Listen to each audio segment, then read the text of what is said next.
inherently in working with glass. Glass can crack due to stress, and sometimes you'll just have a batch that all it wants to do when it gets near a torch is crack.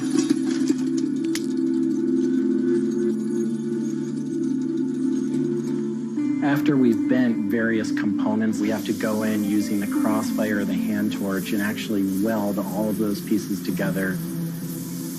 The last step on that is then to weld on electrodes onto either end. Each one of those steps is very, very specific. I draw inspiration from so many different experiences. It's hard to come up with one thing that's particular, but one of the ways that I really am able to connect with the creative is to float. Floating is a similar experience to meditation, to psychedelics.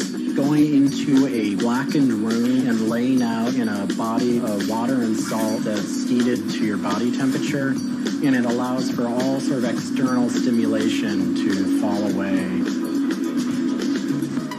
And your internal world really begins to bubble up and manifest. You really get to experience a different relationship to your mind.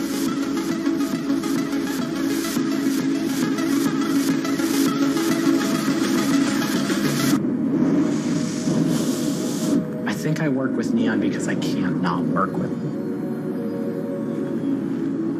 It's so challenging and so rewarding.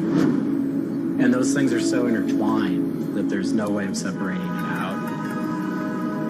I've learned so much and continue to learn so much by working with it. I find so much inspiration in working with it, and I just continue to experience new and different things through the medium. It's that close to me at this point.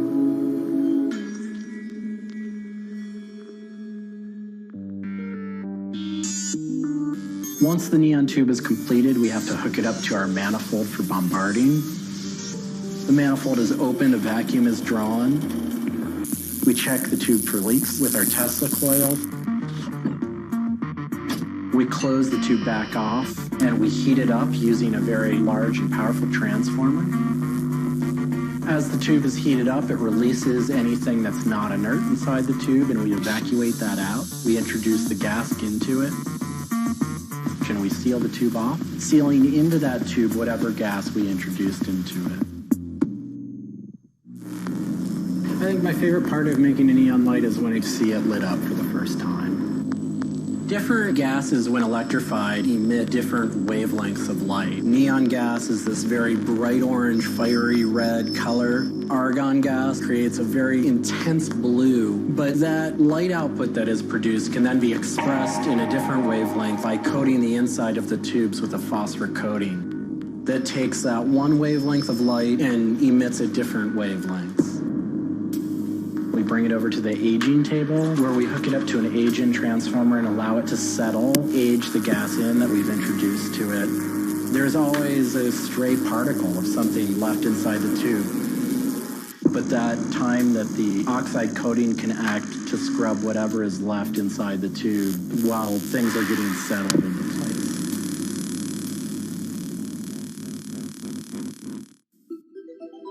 Once the tubes are aged in, we move on to our process of assembling two halves of the fixture together in a jig, gluing up the center of the fixture to its spindle.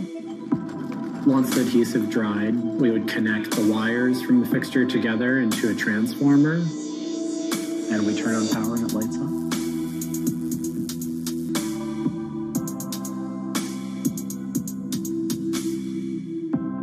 Part of what we love about what we do here is that we try and put out into the world the kind of things that we'd like to see. I still am surprised when it lights up. I'm still excited when I get to see it illuminated. There's an ineffable quality to it. To me, it is this insight into the inner workings of the universe. It literally is. It's a way of looking at what is surrounding us in the cosmos in a new light.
bit like an addiction. You've got to make something. You have to do something. It's borderline obsession. And every bike we build is my favourite bike at the time, and as soon as it's done, I want to build another one.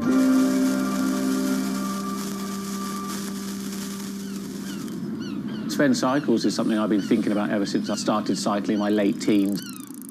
We want bikes that ultimately you'll really enjoy riding. There's never a bike that's the same. There's always a slight change. And as we build them individually as well, they have the marks of a bike that's built by hand. Most people I know cycle have an idea of their dream bicycle. And it may be an evolving idea you've had in your head.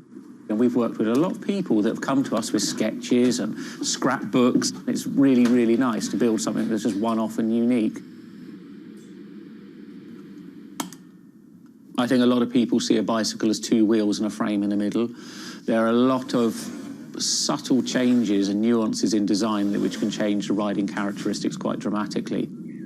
I'm a really big fan of modernist architecture, and the simplicity of a modernist building is really hard to achieve. And with some of our bikes, they may look very simple, but I think people should not underestimate the time and effort that goes into designing a product. Tubing is key to a bike's feel and ride. Reynolds tubing has been in my life ever since I can remember. Growing up, I could never afford a frame manufactured with their tubing. We can now put a badge on our bike saying manufactured Reynolds, which is a sort of thing as a kid I just wouldn't have believed was going to happen.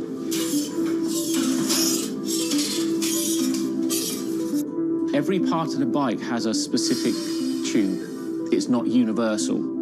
The first thing we do is get the tubes out, check they're correct, check the wall thicknesses, sand the edges, make sure it's all really clean, because if it's not clean, the tubes won't join together correctly. We build in steel because I still believe it's one of the best materials to use. It's been used in bikes since the late 1800s, and they're still using it now for a very good reason. It's the flexibility that we can replace the tube, repaint the bike, and you wouldn't know it's damaged. I just like working with it. It's very sculptural.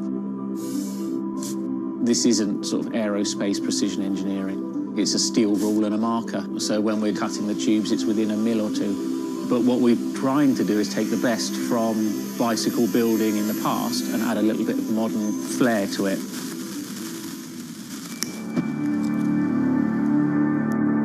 There's various techniques for building bicycles. We do a thing called fillet brazing, where you connect a pipe together. We use a bronze rod and a flame. We heat the tubes up to the same temperature and we fill the joint with bronze. And it gives a very, very sort of fluid, lovely, sort of quite sculptural feel. You've got to practice. You've got to be able to judge material temperatures. You've got to just look at it and you just get a feel for it. It's a stage where your tubes start to look a bit like a bicycle. My father's a jeweller. He'd make sort of very pretty things, which are lovely, but for me, they don't really have any function. What I love about bicycles, you can start on a Monday with a box of tubes. You can be riding it by the weekend, and it can last you for the rest of your life.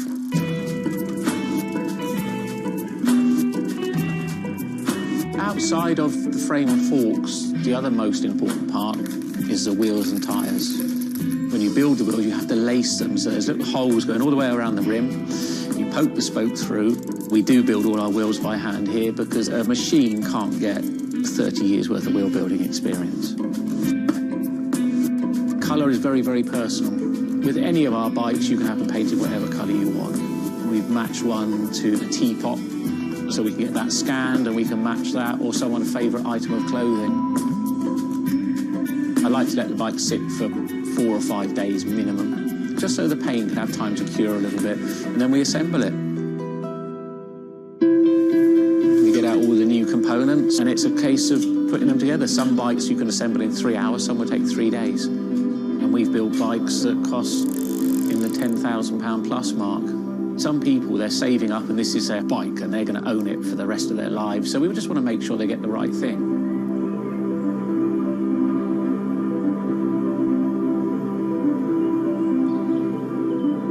I think the bike for me was the first time I had some freedom. So as soon as I had one, I was off. A lot of people still get that thrill as when they were a kid blasting down a hill, wind going through their hair. It's fun. Everyone has their favourite jacket or something that just makes them feel good. If you've got a bike that fits well, you actually feel part of it. Building bicycles as a creative outlet is fantastic. It's not something you do because you're going to get a big paycheck at the end of the day. You do it something you have a passion for it.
If you ever saw a wooden surfboard, it was probably hanging in somebody's house or underneath the deck.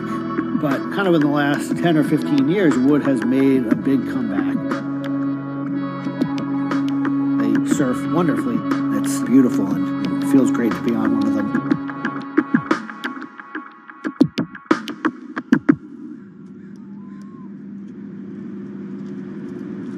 I always had a love for wood and kind of passionate about things that went in the water. I've kind of been around wooden boats most of my life.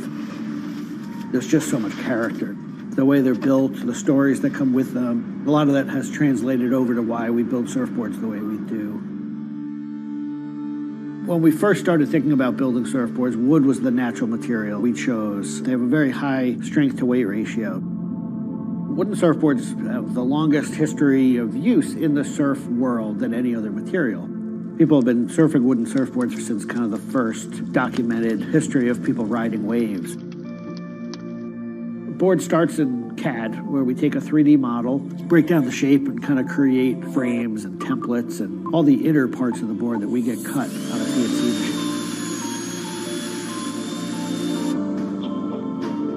machine. We take those frames and we just pop them out, assemble the frame into kind of a skeleton. We go out to our lumber shed, pick a bunch of cedar, and bring them into our mill shop, put glue along the edges, clamp it all together into a panel. Everything's book matched, you have symmetry in the colors and texture of the wood. Cut your outline. Take our assembled frame, gently put it down right on top of the plank.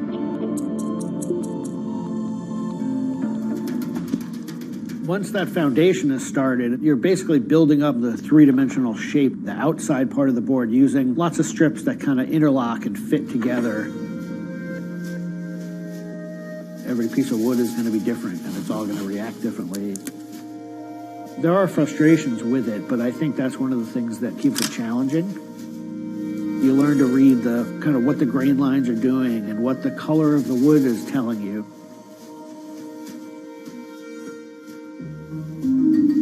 Once those rails are cleaned up, we put our top planks on. It's a little bit like putting a lid on a box. It's like, this is it. Whatever's inside that board is staying inside that board. And by tensioning some rope, you can clamp the two together. It's like a time capsule.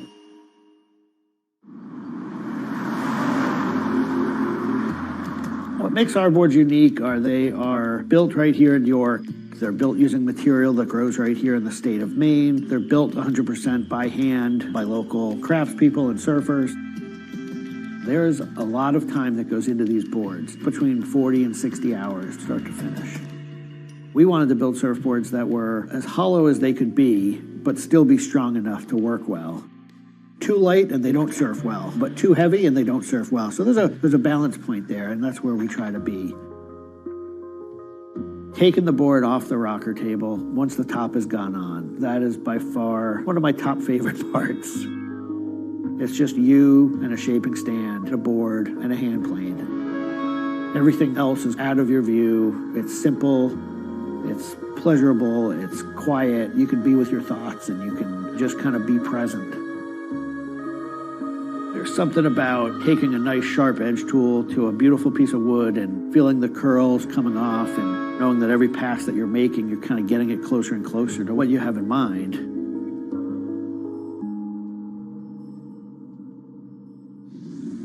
Once we've shaped it down and the board's looking like it's supposed to look like, time for it to go into the glassing room. 4-ounce fiberglass, laying it over the board, draping it over the edges, cutting it, applying epoxy, and on the board. Once both sides are lamb coated, it's time to put in the hardware. Drill and router and install the fin box. And on the other side, we drill and put in the leash plug and a vent. There's a lot of air just naturally inside the board, and that air wants to expand and contract with temperature changes. And that vent has a little piece of Gore-Tex fabric in it, and it allows air to kind of breathe both ways, but it doesn't allow water to get in. Once all that hardware is put in, it goes back into the glassing room. We brush a nice, beautiful, thick coat of epoxy over the whole surface, and that we call a gloss coat.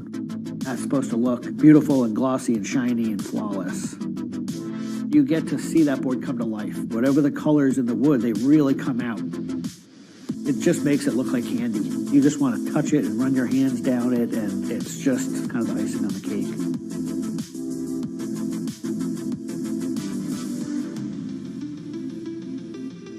Once everything is hard, we put it into what we call the oven, get that epoxy to cure, really kind of bake it, and just get it to harden. Put in the fin, screw in the vent, and ship it out. We just love the idea of building something that's sustainable and long-lasting and made by hand. Kind of gives you a deeper connection to the product over something you might buy on a shelf.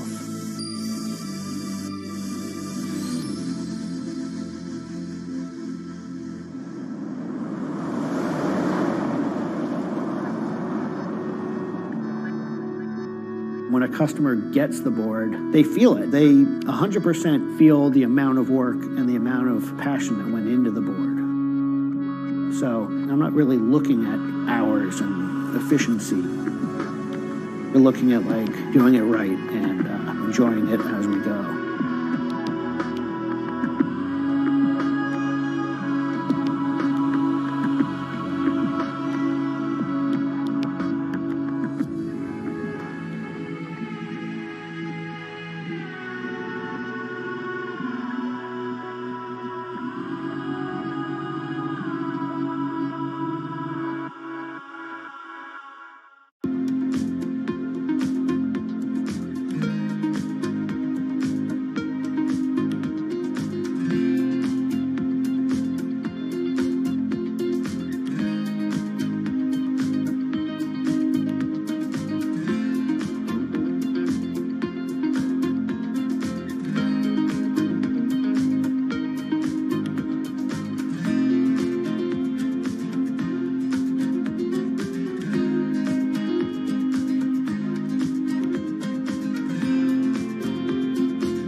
Ma Baoli, better known as Gang La, is one of the 4 grand marshals leading New York's Pride Parade this year. But in the country he comes from, being gay is still a social taboo. The CEO of a Beijing-based internet company is on a mission to improve the lives of millions of gay men in China. 对于每一个 LGBT 人群来说，即使这个国家不允许你跟同性爱人结婚，但是你仍然要勇敢地去选择你自己的生活，你仍然应该拥有幸福生活的权利。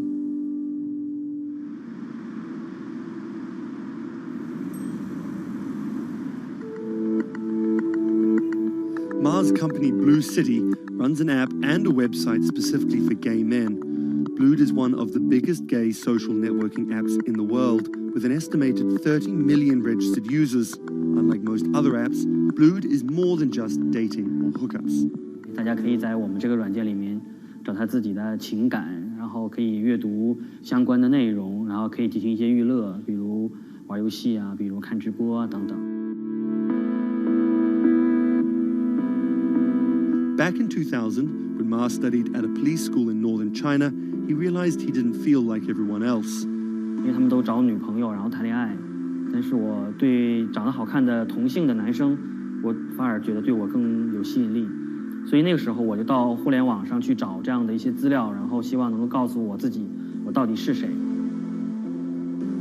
互联网上所有的信息都是负面的，都是错的，就是说同性恋要电击疗法，要被治疗，然后要吃药等等。After visiting some foreign websites with different attitudes to homosexuality, Ma created his own site for a Chinese audience, encouraging people that 他们也是正常的，他们不用自卑，然后也不用自杀。even though attitudes towards homosexuals are slowly changing in China, it's still a social stigma. The virtual world of Blued, where members can be open about their sexuality, is for most a striking contrast to their real lives. This is live streaming, a function added to Blued in late 2015, right as the internet craze was starting to take off in China. Many self-made stars like Jin make decent amounts of money by receiving audiences' virtual currencies and gifts. 我们不是彼此的初恋，初恋这种事儿多不靠谱啊。For Kyle and Klaus, a couple who have come out, live streaming on Blued means something different. 其实我经常会收到很多粉丝的一些互动的留言，就是类似就是说你们让我们看到了同志情侣之间的一些希望啊，我看到这样的留言我是很欣慰。The government's rules for acceptable content online may shift quickly in China, with LGBT material in a grey area. Many companies feel the chill of the recent internet crackdown, but Blue City still runs as usual. Ma has won the Chinese government's trust by helping with HIV prevention among gay men. A third of the company's staff are dedicated to screening pornographic and politically sensitive content. 我不太多的愿意去对抗，我更多的愿意去对话，去改变他们的想法。我觉得这个可能在中国来说是更有效的。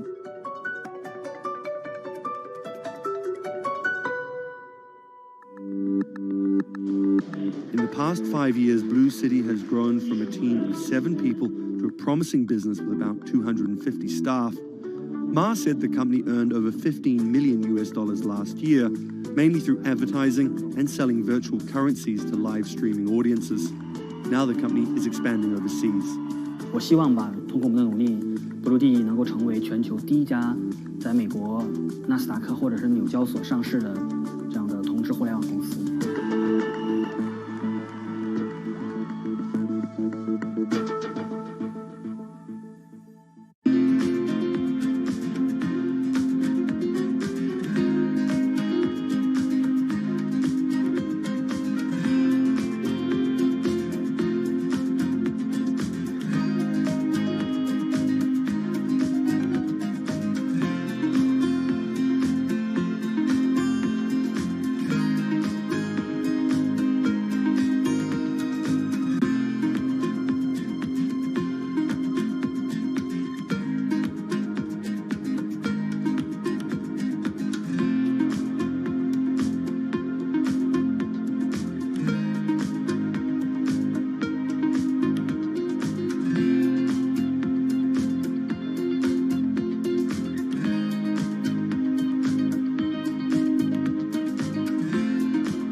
This is Rich Chiga.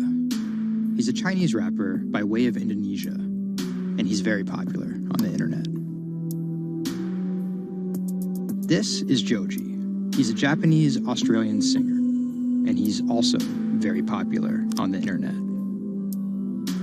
Plus, Joji invented the Harlem Shake meme.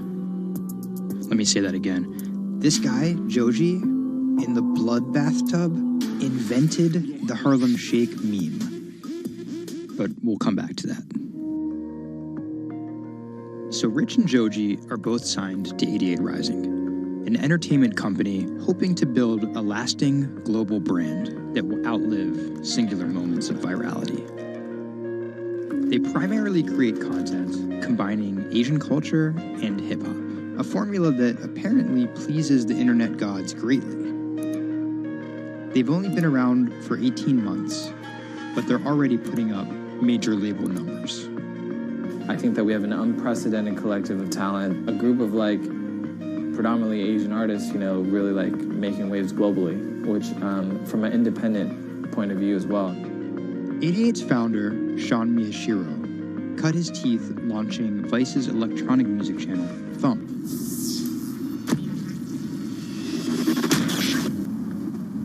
But quickly, Sean became interested in life beyond dance music. I knew that after launching a whole content platform that I have kind of the ability and the know-how to do it again, but for what was the question. So Sean moved to the Bronx to start over and figure it out. He couldn't afford an office space, so he worked out of his car at the top of a grimy parking garage. Everything kind of started here. If you look around, this is my environment. This is my serenity, really. 88 Rising was built here. Built on the grounds of LA Fitness residence in a parking garage. I was living in the Bronx. I'm just damn, where the hell do I go? So I just come up here and I I just kind of figure things out every single day. Being okay, what the hell is this thing? Coming here was kind of my own kind of private office, basically. To be honest, I would even go to the bathroom here. I would take pisses here, you know what I mean? It was, it's just too far to go back down there. When I need Wi-Fi, I'd spend a good part of the day at Dunkin' Donuts. Hi, how are you? Can I get a chicken snack wrap? Before 88 Rising officially launched, Sean caught a surprise break in the form of a Twitter friendship with a funny 16-year-old kid from Indonesia named Brian, who taught himself English by watching Rubik's Cube tutorial videos on YouTube. Seriously, that's true. I thought his Twitter was genius, from the future, just crazy. And just the shit that he was saying, the memes he was making. But I didn't know that he rapped or anything like that. I really didn't. And he came up with that stick 2 weeks later. 12 in the morning, pop shells for a living and baby gon' smell blood trail every minute, bro. Dat Stick was Brian's first ever attempt at making a rap song, and it immediately went viral. Everything was great about it. But the one thing that I noticed is the song was hard as hell. Just everything about it, man. Just it was menacing, bro. Soon after the video dropped, Brian signed with 88 Rising. I'll FaceTime with Rich. Sorry for calling you Rich Chiga on my phone, Rich. Brian, he gets super pissed off that he's saved in my phone as Rich Chiga. He's like, dude, am I not a human to you? What's good, bro? What's good, brother? How you doing? Doing great. I did the sound check. How was it? It was tight. Hold it stick blocks, but you been a bitch, suck a thick cock. So, Brian could definitely rap, but some viewers understandably took offense at a Chinese kid satirizing rap cliches and calling himself Rich Chiga. But if a group of well-known rappers saw the video and genuinely liked it, that could at least help validate Brian as a legit hip-hop artist. Plus, it could be really funny.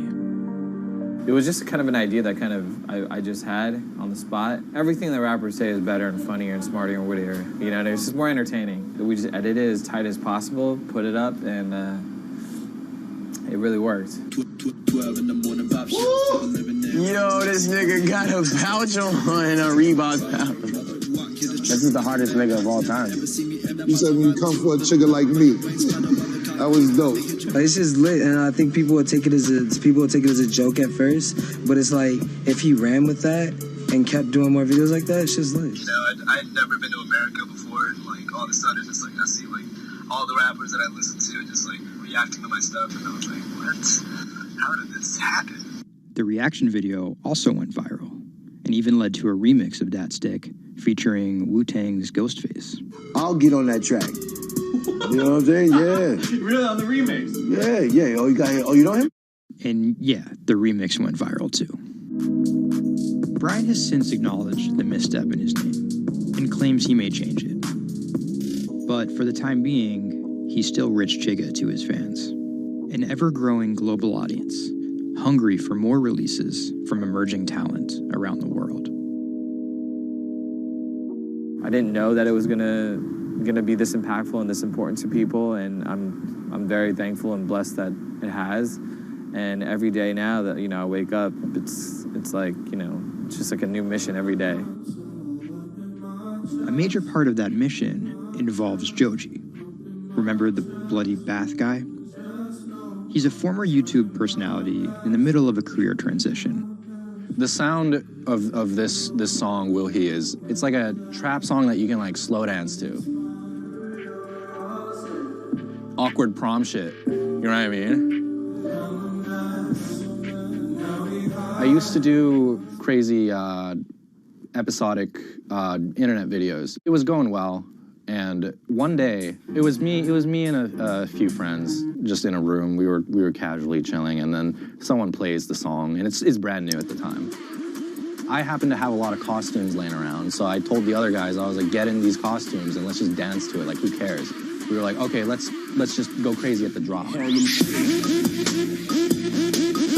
So that video goes up. I go to sleep, and the next morning, everyone's doing it. Like, next morning.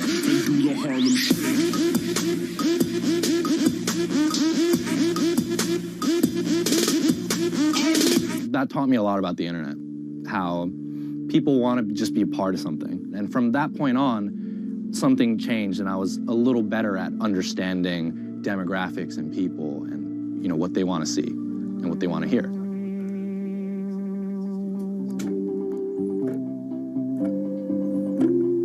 I was friends with a couple other artists who were affiliated with 88, and then I also started to realize that 88 is the bridge between Western and Asian entertainment, and I really wanted to be a part of that.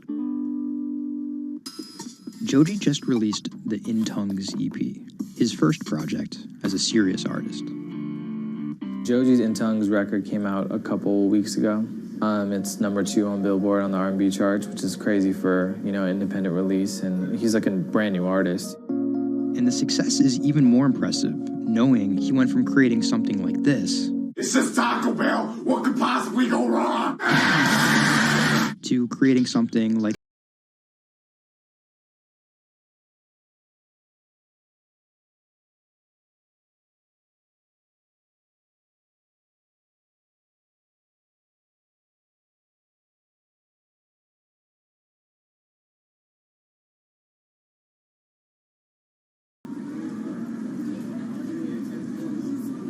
Tonight, Rich Chigga has a show in New York City. Tickets sold out in an hour. I came here, I'm first online. I was here at 1. Yeah, I was the third person online. So why'd you get here so early? Because I want to see Rich Chigga.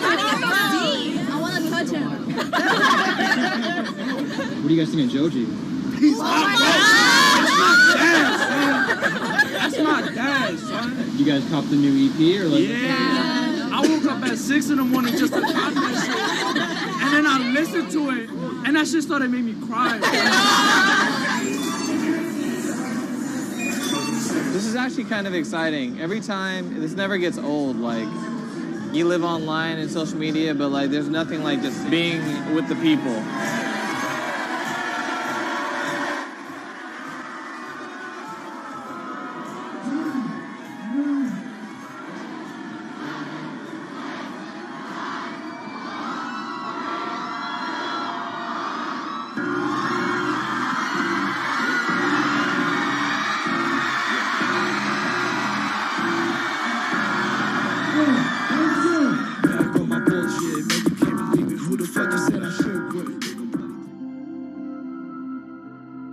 More often than not, viral success happens by accident. And then after an appearance on Ellen or Jimmy Kimmel, the creator's star power fizzles out. But Idiot Rising has figured out how to turn potential gimmicks into brands with an actual following that keeps coming back for the next thing. Oh, shit!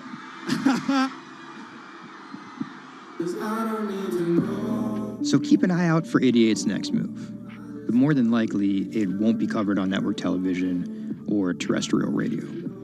Although, as they've already proven, nowadays that really doesn't matter.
Online retailer Farfetch is betting it can shape the future. This is its concept store, showcasing the latest in retail tech. How do you capture all of that fantastic information that you gather in store with customers' touch and feel products? And we created a concept called the connected rail. And this is using a combination of RFID and ultrasound. The RFID signal recognizes the product, and the ultrasound recognizes the movement. Take the product off, and then you'll start to see your products appear. And essentially, it's like online browsing behavior. Whichever products you touch and pick up in the store are automatically sent to your app. This is effectively what you've created is your in-store wish list. In the middle, you'll see essentially a hologram of the product. What the customer sees, they control the experience on a touch device. What this allows the customer to do is take elements of products and then add their own style to it.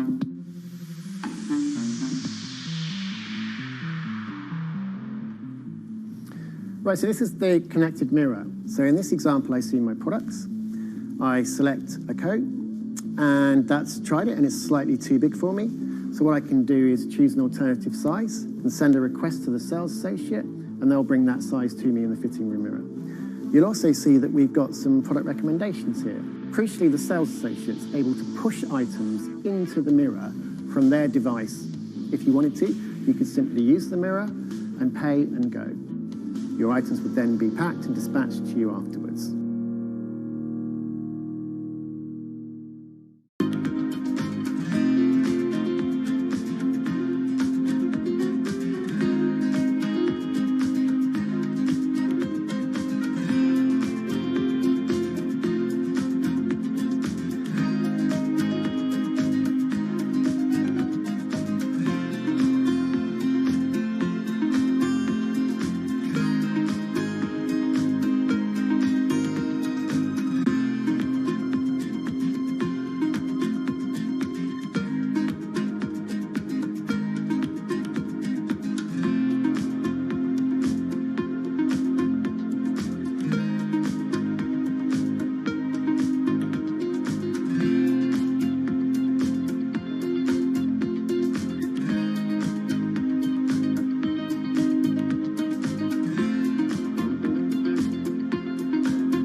Okay guys, it's time to put stop on our profit for Canadian dollar. As you can see, we purchased this morning and it moved right now up. So I'm placing a stop on profit at 126.90. Let me see where I will put. I will put at the 126.915. Yeah, I will put right here. So stop on profit if you follow our trades and if you purchase at this price this morning. Yeah, you need to place a stop on profit. So if the price will change direction, if momentum change, so you will sell it with profit in it. If you want to find out more how we trade, why we purchase, why we put stop on profit right there, you know where look for. You can look at the our strategy that you can see on our ticker that in red, and you can purchase strategy. And you can start trading other pairs, stocks, anything that moves. Okay, speak to you later, guys.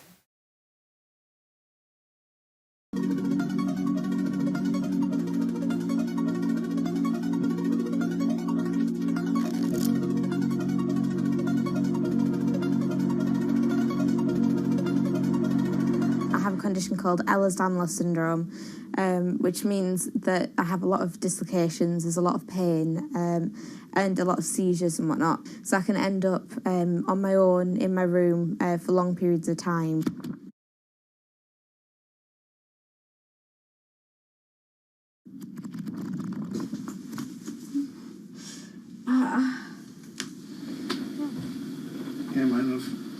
A lot of the time, with a condition like my own, of course there's the pain, and the pain is bad, and the dislocations are bad, and the seizures and being in paralysis and never knowing whether you're going to be able to wake up properly tomorrow, that's bad.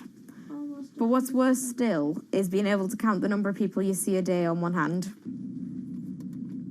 Are you ready? Sure am. I'm just hoping the connection's going to stay. Yeah, me too. Alright, here we go. When you're used to just the same little metre by metre and a half window every day, and you've been there for months, being able to just see the sky from somewhere else, or the tops of trees, or a sign, is incredible. Or being able to have that kind of chat in the car that most people would probably take for granted. I'm going to go past Grandma and Grandad so you can give them a wave. Now, if Jade is particularly seizure-y, she can still take part. And that's brilliant, really, because before she would just be left in a bed or in a house with just her carers. It's quite a small world, that. Right, so there's one of them. Here, this costume I'm busy making at the moment. When I'm not on bed rest and I'm not just wearing pyjamas all the time, I enjoy being able to dress as different characters and go to Comic Cons and that kind of thing, because it just lets me show a different side of myself, and it's a bit of fun. If you can't go out that often, you've got to enjoy it when you do. Was that? Mm-hmm. Good. It's one of those weird things where I want to not have to use B because I want to be well enough to be able to go to those places myself. Like, it really makes a big difference to me to be able to go into school. But the thing is, with my condition fluctuating all of the time, I can't go into school reliably.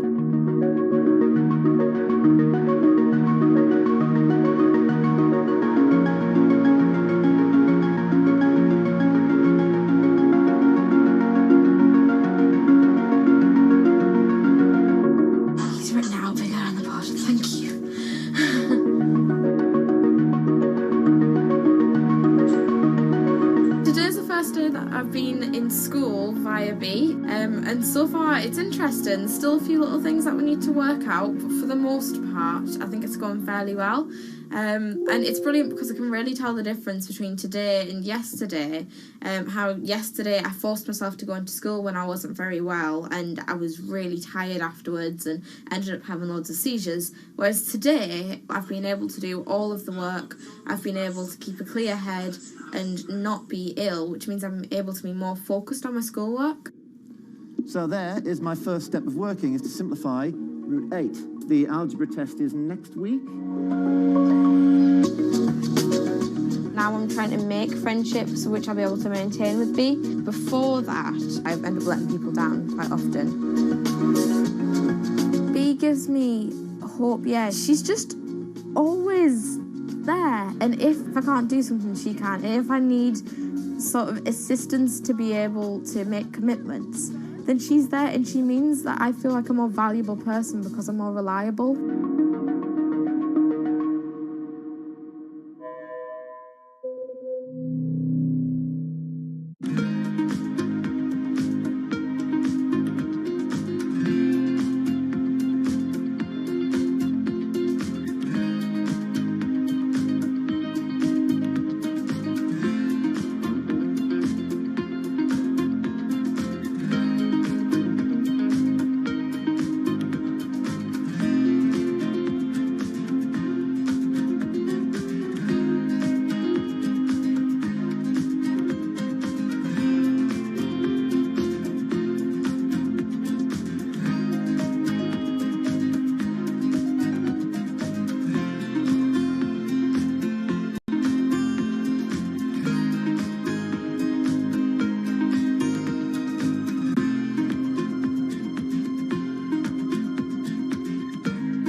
Okay, guys, I'm planning to move my stop on profit higher for Canadian dollar at 126.9945.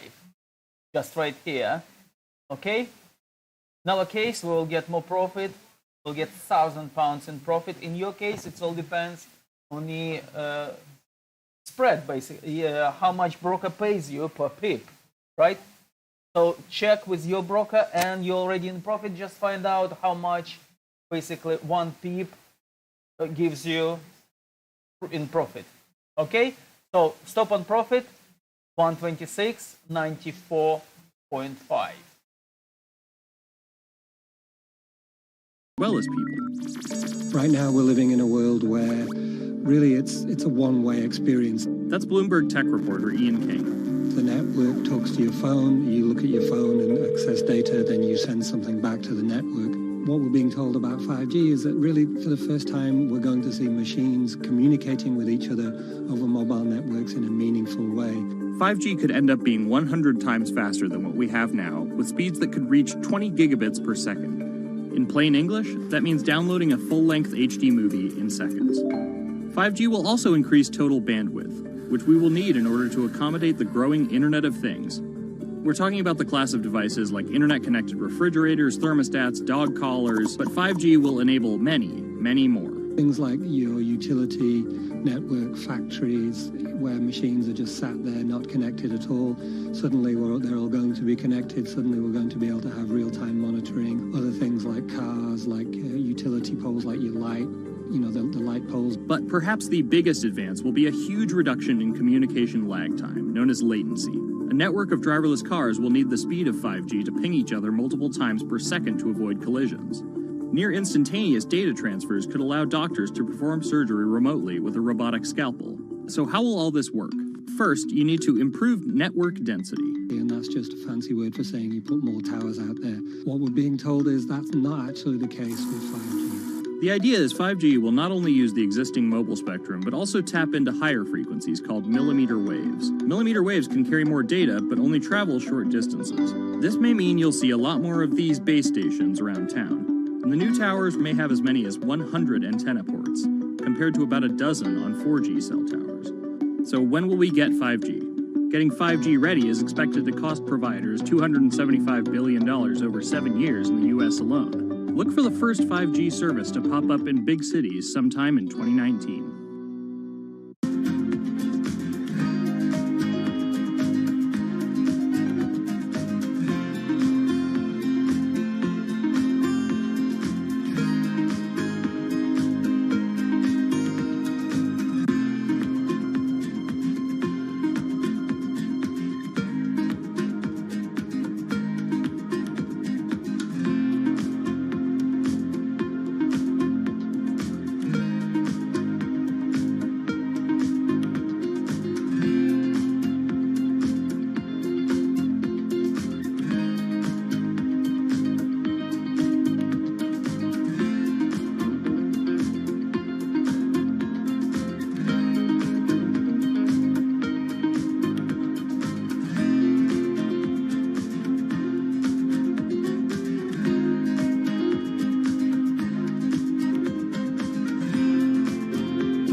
The cubicle represents a tyranny. It confines your imagination, your thoughts, into a small physical area. Imagine pretty much every software engineer or finance person being able to, disconnect from their desk and look at holographic monitors on a beach and doing their work from there. That's not going to be science fiction. It's the modern office place. Silicon Valley is all about building the future. A startup called Meta thinks it's getting there first, thanks to a big bet that it's made on augmented reality. How are you? Good, thank you. Welcome to Meta. Thank you. Call it a 360-degree office where you can spatialize your thoughts as part of your workflow for education, architecture, design, engineering, etc. People often mix up augmented reality with virtual reality. VR totally blocks your ability to see or hear the real world. AR overlays holograms onto what you already see. Meta has tried to make its version of the workspace feel familiar. You grab the hologram instead of using a controller or a mouse, and your brain already knows how to do it. In other words, we've designed an operating system that humanity has always known how to use. So you can see this eyeball, which is, by the way, photorealistic. You can see my hand is occluding the eyeball, and now the eyeball is occluding my hand, right? You see those two circles? They get small, and then they turn into this glowing white ball, and then I can move my hand around supernaturally. I can do this with two hands and rotate the thing. I can stretch it. I can throw it back right into the shelving system, and that's all you have to learn to become a modern worker. And to prove this, the employees at Meta have started to get rid of their computer monitors, trading them in for Meta's augmented reality headsets. Mayron thinks that in less than a decade, we'll all be just wearing strips of glass that can project holograms.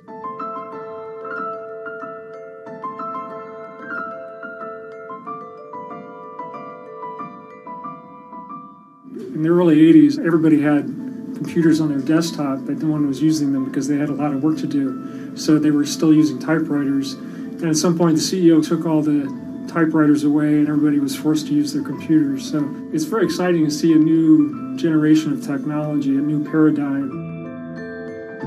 I consider us like pioneers in the holographic wild. I'm pulling up my browser with my hands and sending out emails to colleagues and just kind of really acclimating to the new environment.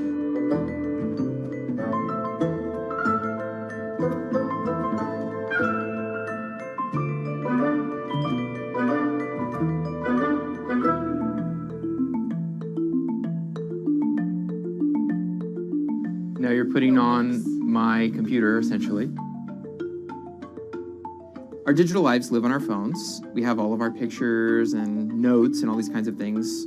So, and why don't you write yourself a little sticky note? I like it. And go ahead and just take your fist right over the top of the sticky note and close your fist. And now... Oh, what? Meta's own transition to augmented reality has run into plenty of unexpected problems. And it's still going to be a while before you'll start to see these devices in your office. But I think it's a future worth waiting for. If we could see these holograms between us, we will have been able to share our work with one another more naturally, more efficiently, and more productively than ever before. Humanity will have evolved slightly.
This is Hatsune Miku, Japan's sensational virtual pop star.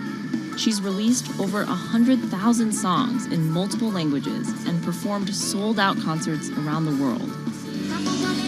Her image has appeared in games, on TV, in car races, and is even etched on the side of a Japanese space rocket. I came for Hatsune Miku, Carlos. She's Lady Gaga's favorite digital pop star and opened shows for her in the US 3 years ago. Tens of thousands of fans attended her exhibition and live shows near Tokyo recently. 理想のアイドルっていうとどの曲でもミクはすごい綺麗に歌ってくれる。他没有缺点啊，没有任何让我们感到不开心的一些新闻。She's everything to everybody. That's probably why she's so popular. Miku's creator Hiroyuki Ito and his Sapporo-based company have been developing the virtual diva for over 10 years. 初音ミクとはキャラクターとしてすごくYouTube とかで検索するとたくさんの初音ミク出てくるんですけども、元々の初音ミクのその原点は歌声を合成するソフトウェアなんです。Both the software and character are named Hatsune Miku, meaning the first sound of the future. Originally based on Yamaha's Vocaloid technology, Miku the software has a sound bank containing voice samples and a huge array of tools. You input the melody and lyrics, then Miku the character sings them.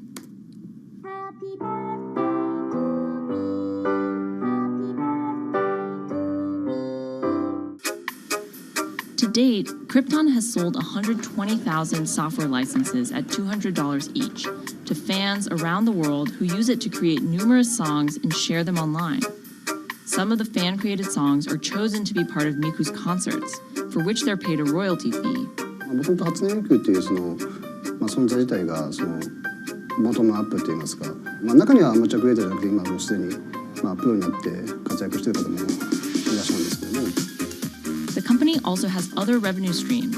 It makes money from merchandising, licensing deals, and concert ticket sales. According to the real-life musicians who perform with Hatsune Miku, the virtual pop star is interesting and surprising. 今年で3年ぐらい、ちょうど3年ぐらいになってきて、ライブも数十本、数百本だったと。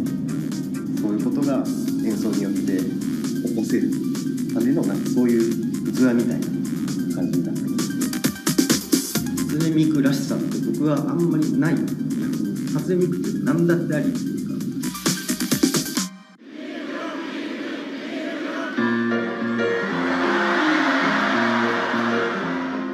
For Ito, Miku has the potential to change the way we think about music.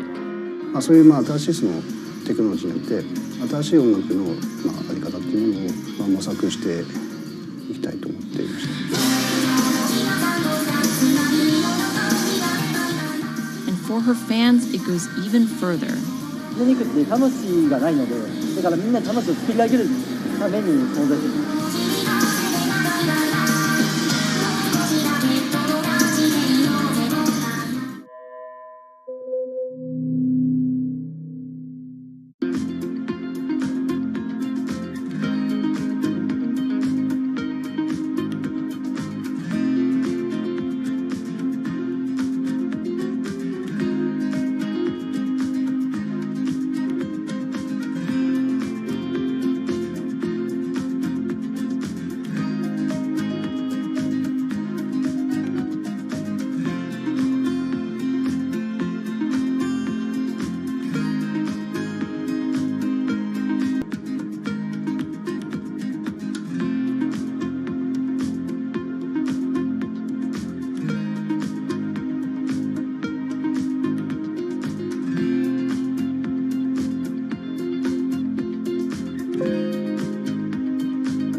Now, there are a lot of fitness gadgets out there.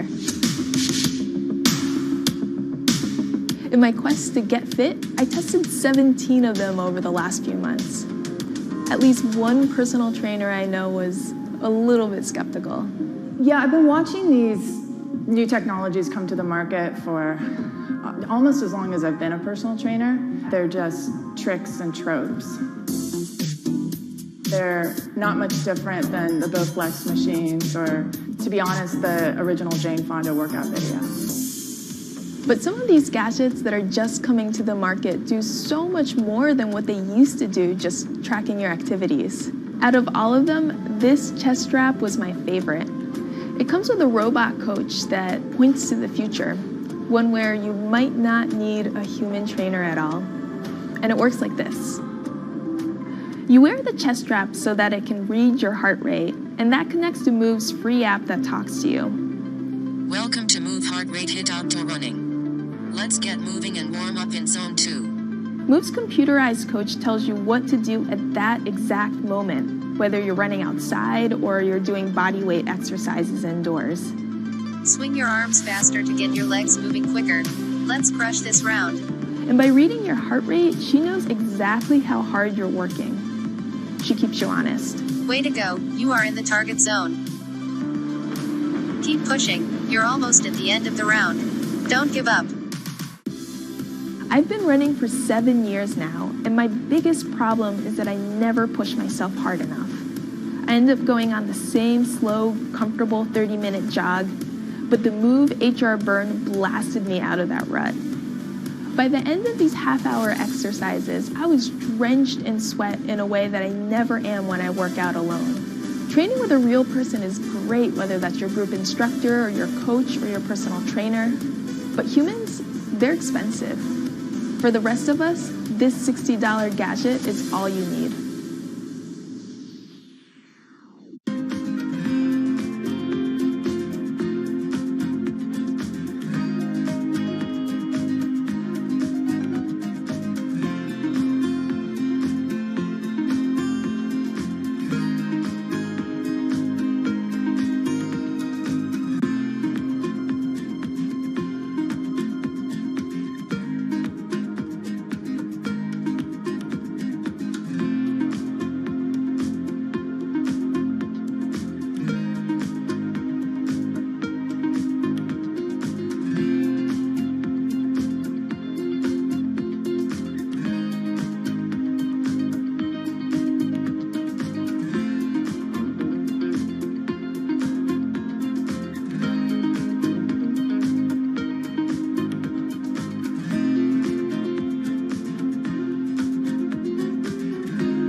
what does it take to change the world? A big army? A cure to a pandemic? A revolution? All of these take either a lot of people, thousands of hours, or massive amounts of space. But for Julian Assange, all he needs is one room, an internet connection, and the world will listen. Assange is located here, and more specifically, right here. And from that location, he's posted government secrets, classified documents, and leaked emails from some of the world's most powerful people. And in doing so, has been labeled a hero, a villain, a nihilist, and everything in between. This is how an Australian programmer sequestered in the Ecuadorian embassy in London became one of the most influential and notorious people in the world. Born in 1971 in Townsville, Australia, Assange has always been on the move. Living in over 30 homes by the time he was in his mid-teens, Assange, along with his mother and half-brother, finally settled down in Melbourne. His introduction to hacking started at 16 when he was given a Commodore 64, which he attached to a modem. He attended the University of Melbourne, where he studied programming, physics, and mathematics. He never graduated, but that doesn't mean he didn't get an education. By 1991, Assange hacked into the Pentagon, U.S. Navy, and other branches of the U.S. government. In 1996, he was caught by the Australian Federal Police and charged with over 30 counts of hacking and computer-related crimes. He didn't get any jail time, but he was fined $2,100. I think the first taste of what would come later was the hacking that he did as a young programmer, and that really sort of foreshadowed a healthy skepticism of the use and abuse of technology by governments. That's Vernon Silver. I'm a reporter for Bloomberg's investigations team. Assange's youth as a hacker laid the foundation for him to start WikiLeaks in 2006. But what is WikiLeaks? It's a website that posts unfiltered, usually classified documents. What separates it from every other media outlet is that they have no editorial hierarchy. With a publication like the New York Times, information comes in, they take that information, package it, then disseminate it for the public to see. WikiLeaks, however, cuts out the middleman. WikiLeaks gathers information, most of it given to them anonymously. So what they're doing is really very simple. They get the information in one end from who gives it to them and out the other with sometimes minimal interference. Julian Assange is the leader of that, the mastermind, the creator, and really, because he thinks of it as a journalistic enterprise, the editor-in-chief. But every story starts with a source, and Assange has some unconventional sources. Julian Assange does not hack as far as we know. He is the recipient of people who are either insiders who give him secret documents or hacked emails from a foreign power. That's Eli Lake. I am a columnist for Bloomberg. And there was no source bigger for Assange than Chelsea Manning, who used to be known as U.S. soldier Bradley Manning. In 2010, Manning provided Assange and WikiLeaks with hundreds of thousands of leaked government documents. WikiLeaks quietly began releasing the documents in February of 2010, then made big headlines in April by posting what is now known as the Collateral murder video. Come on, fire! It was a vivid, graphic video. It changed the debate on the Iraq War, and importantly, it put WikiLeaks on the map when they put it online, and they couldn't be ignored at that point. And those leaks were just the beginning. They went on to post more than 90,000 leaked documents known as the Afghan war logs, 390,000 documents known as the Iraq war logs, and 250,000 private messages between diplomats called cables in what is now known as Cablegate. These leaks were met with very real ethical questions. The problem with publishing those cables was that a number of confidential sources for U.S. diplomats who faced real danger when their names were exposed. Then Secretary of State Hillary Clinton drove the point home that every country, including the United States, must be able to have candid conversations about the people and nations with whom they deal. Shortly after Cablegate, the Swedish government issued an arrest warrant for Assange on allegations of rape and molestation. He claimed the allegations were fabricated to get him extradited to the United States, a claim the U.S. government denied.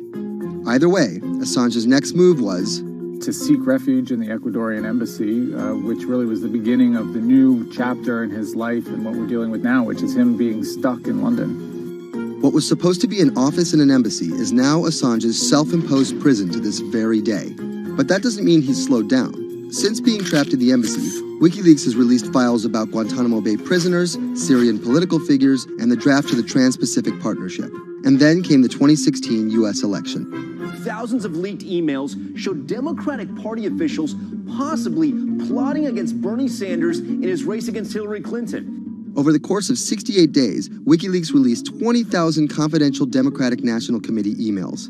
In terms of the presidential race, if you look right here, when Assange released the first batch of emails, Trump actually takes his first lead against Clinton. I think we've had enough of the Clintons, in all fairness. Once WikiLeaks started exposing secrets of the Democratic Party, Julian Assange became a hero to many on the right. Public opinion kind of flip-flopped. WikiLeaks! From the emails, we now know Hillary Clinton's campaign manager makes risotto, and also how the DNC squashed Bernie Sanders' campaign. One thing we don't know is who gave Assange the stolen emails in the first place. Many leading Democrats say they suspect it was the Russians. They released an analysis from a private cybersecurity firm that had said it was the Russians. But Assange claims our source is not the Russian government, and it is not a state party. So this is where we stand today. The public still doesn't know who provided the emails to WikiLeaks. Meanwhile, Assange is still running WikiLeaks and still releasing documents. In March 2017, he started publishing documents from the CIA's Center for Cyber Intelligence called Vault 7. The CIA, the agency charged with finding and keeping our top secrets, can't keep its own secrets. As long as Assange has a connection to the world, no government secret will be too far from exposure. Julian Assange is still in the embassy. Maybe he'll leave, maybe he won't. Kind of regardless, his work has been done. He's changed the way people think about their governments, about their own secrets, about their own hackability, and really the world has changed because of him.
Expose everything you won't admit. And action. This entire video is based on a true story. When I do like motivational speeches or even tell myself like love yourself and you should love yourself. This is Lily Singh. But to fans all over the world, she's the YouTube star Superwoman. What up, everyone? It's your girl, Superwoman. I know we can change the world for the better, one positive day at a time. My parents now know what I do. They didn't know what I did for a long time in the beginning of my career. I was just making videos in my room. They had no idea. Mom, Dad, have you seen my keys? I can't find them anywhere. Because you're always on phone. Until someone called them, like a family member from another part of Canada, was like, Canada. Is your daughter making videos? And my mom was like, I don't know, Lily, are you making videos? Just making videos grew into an entire career. Today, Lily's YouTube channel has some 12 million subscribers, over 2 billion views, and guest stars like Michelle Obama, Dwayne "The Rock" Johnson, and Seth Rogen. I think a lot of young girls are raised to believe that you're going to go to school and then graduate and then get married and then get a job and then have kids. And Lily was on that path, all the way through a psychology degree at York University in Toronto. But when she started thinking about a career, I started to immensely panic and think something was wrong with me because I tried to figure out my life and it wasn't working in that straight line. It was 2010, and YouTube was only 5 years old. I thought nothing of YouTube. I was probably the last person in my circle of friends to discover YouTube. And I remember when I did, I thought, this is so strange. There's people making videos in their rooms, and other people are watching them. So she figured, why not give it a shot? I one day posted a video because I was sad, and I wanted to be creative and happy. She didn't know how to edit video or write scripts, so she winged it. It was so bad and so cringe. And my expectation was literally nothing. I was like, I'm gonna put this video up, a couple of my friends are gonna watch it, probably make fun of me, and that's gonna be the end of this. The second and third video came from, wait, 70 people watched my first one, can I get 80 to watch the next one? She kept creating, she kept posting, and the viewers kept coming. Lily had found an audience. A lot of the comments were, oh my God, there's a brown girl on YouTube. More specifically, Indian. Lily's parents immigrated to Canada from India, and Lily was born and raised in Scarborough, near Toronto. My home life was awesome. My parents, even though I portrayed them to be quite strict in my videos. Oi, Lily, wear the rest of your skirt, huh? I teach you like this, to walk around like this, showing everything to everyone? They actually aren't like that at all. They're pretty modern and pretty cool. Your dress is short. Don't know what for. And were pretty lenient with me. I mean, I got away with a lot of things. I was a brat. I was a brat. She had a different idea of what she wanted out of life than other kids. In a grade school graduation slideshow, her classmates said they wanted to be lawyers and doctors. And then I came up and I was like, rapper. Making out with your friends, man. But then you say that you hate hoes. I could just feel my parents being like, why?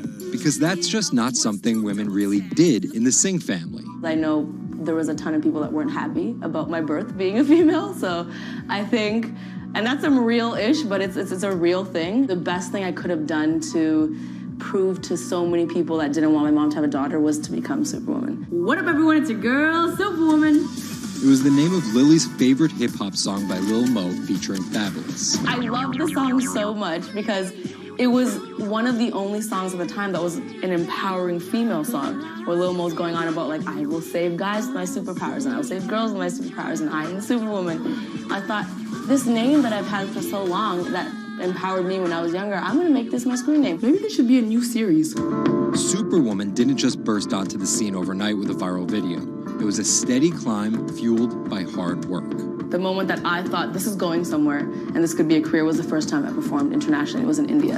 And it was the first time where I was truly across the world and people knew my videos. Singh has transformed herself from a bratty kid to an internet personality to a media mogul. She starred in a feature film, A Trip to Unicorn Island, in 2016. And her book, How to Be a Boss, hit the New York Times bestseller list in 2017 while she was on a 30-city international tour.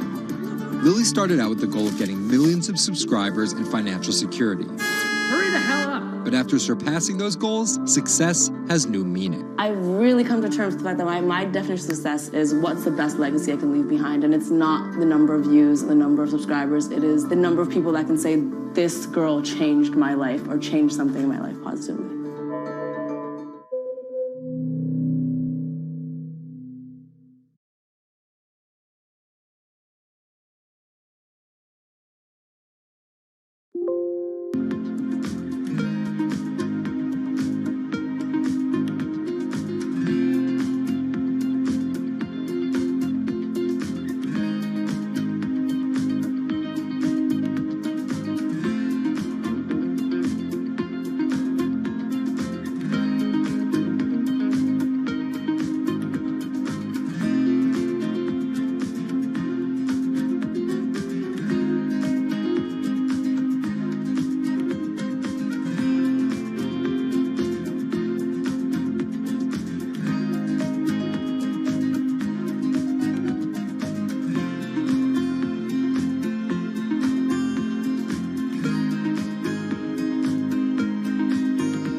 CTE is often found in the brains of deceased athletes, military veterans, and others with a history of repetitive brain trauma. Hundreds have donated their brains to the VA Boston University Concussion Legacy Foundation Brain Bank. This is a former NFL player who died in his early 70s, and this is a veteran who also died in his early 70s. Dr. Ann McKee dissects these brains. The hippocampus and the mammillary bodies are very important for memory. I can see that they're slightly affected. McKee recently dissected the brain of former New England Patriots player Aaron Hernandez, who was convicted of murder and later committed suicide. You'll see right away that the brain is showing signs of shrinkage. You can see the crevices in the brain that you can't see in the normal. McKee says Hernandez's severe case of CTE impacted his decision-making, depression, and ability to control rage and aggression. Right now, she thinks we're underestimating how many people have CTE. We were able to distinguish between CTE and controls and CTE and Alzheimer's disease. The next question is, can we do this in the blood, and can we do this in living people? And we aren't there yet with those answers. But the need for a diagnosis in the living is motivating companies such as Quanterix in Lexington, Massachusetts, to work faster on technology that could diagnose concussions and CTE in as few as 30 minutes. Kevin Rosovsky is the CEO. It's like a high-powered microscope. And so by doing that, we can see little biomarkers that you couldn't see before in the blood. Quanterix received a grant from the NFL and just went public. Since then, its stock is up more than 40%. The company sells a machine called Simoa for $175,000 to other biotechs, hospitals, and researchers. And for the first time in history, we're able to see brain health in blood, and that's a major breakthrough, and that's leading to less invasive testing, and we've already been able to see evidence of concussions, and there's the beginning evidence of being able to see the accumulated effect of concussions. Quanterix is also trying to detect Alzheimer's disease, multiple sclerosis, and ALS. Rosovsky says he thinks diagnosing concussions will be easier than diagnosing CTE. Diagnosing CT in the living probably is a couple years away. We're real excited to see the progress, but reducing some of that work into actual tests in a laboratory takes time. There's regulatory approvals. There's a lot of red tape that you have to go through. Also in this race to diagnose CTE in the blood are Athlon Medical and Exosome Sciences. And New York's Mount Sinai Hospital is scanning for the disease in the living. But it's just one step in a series of questions for those with serious head trauma. There's still no cure for CTE. Even if we had a great idea for a treatment, there's no way to test whether it's effective or not. So that's the enormous advance that we'll get if we can develop a biomarker for this disease. In Boston, Ann Mostu, Bloomberg News.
Wine is a $300 billion global industry where one person's opinion can make fortunes or break them. That's because of this man, Robert Parker, and his newsletter, The Wine Advocate. For 3 decades, he dominated as the world's most influential wine critic. Now Parker's protege is building an empire of his own. Antonio Galloni runs Venice. Antonio, tell me, what are you trying to build at Venice? Well, at Venice, we started with the idea in 2013 of building a world-class platform. We have a database of about 250,000 professionally written reviews. On Delectable, we have 7 million user reviews. Through Delectable, we also have a partnership with Whole Foods and several other partnerships that we can't announce just yet. And when you put that all together, what we have is something that no other company in our space can even come close to. Do you think of yourself as the next Parker? Not at all. Why?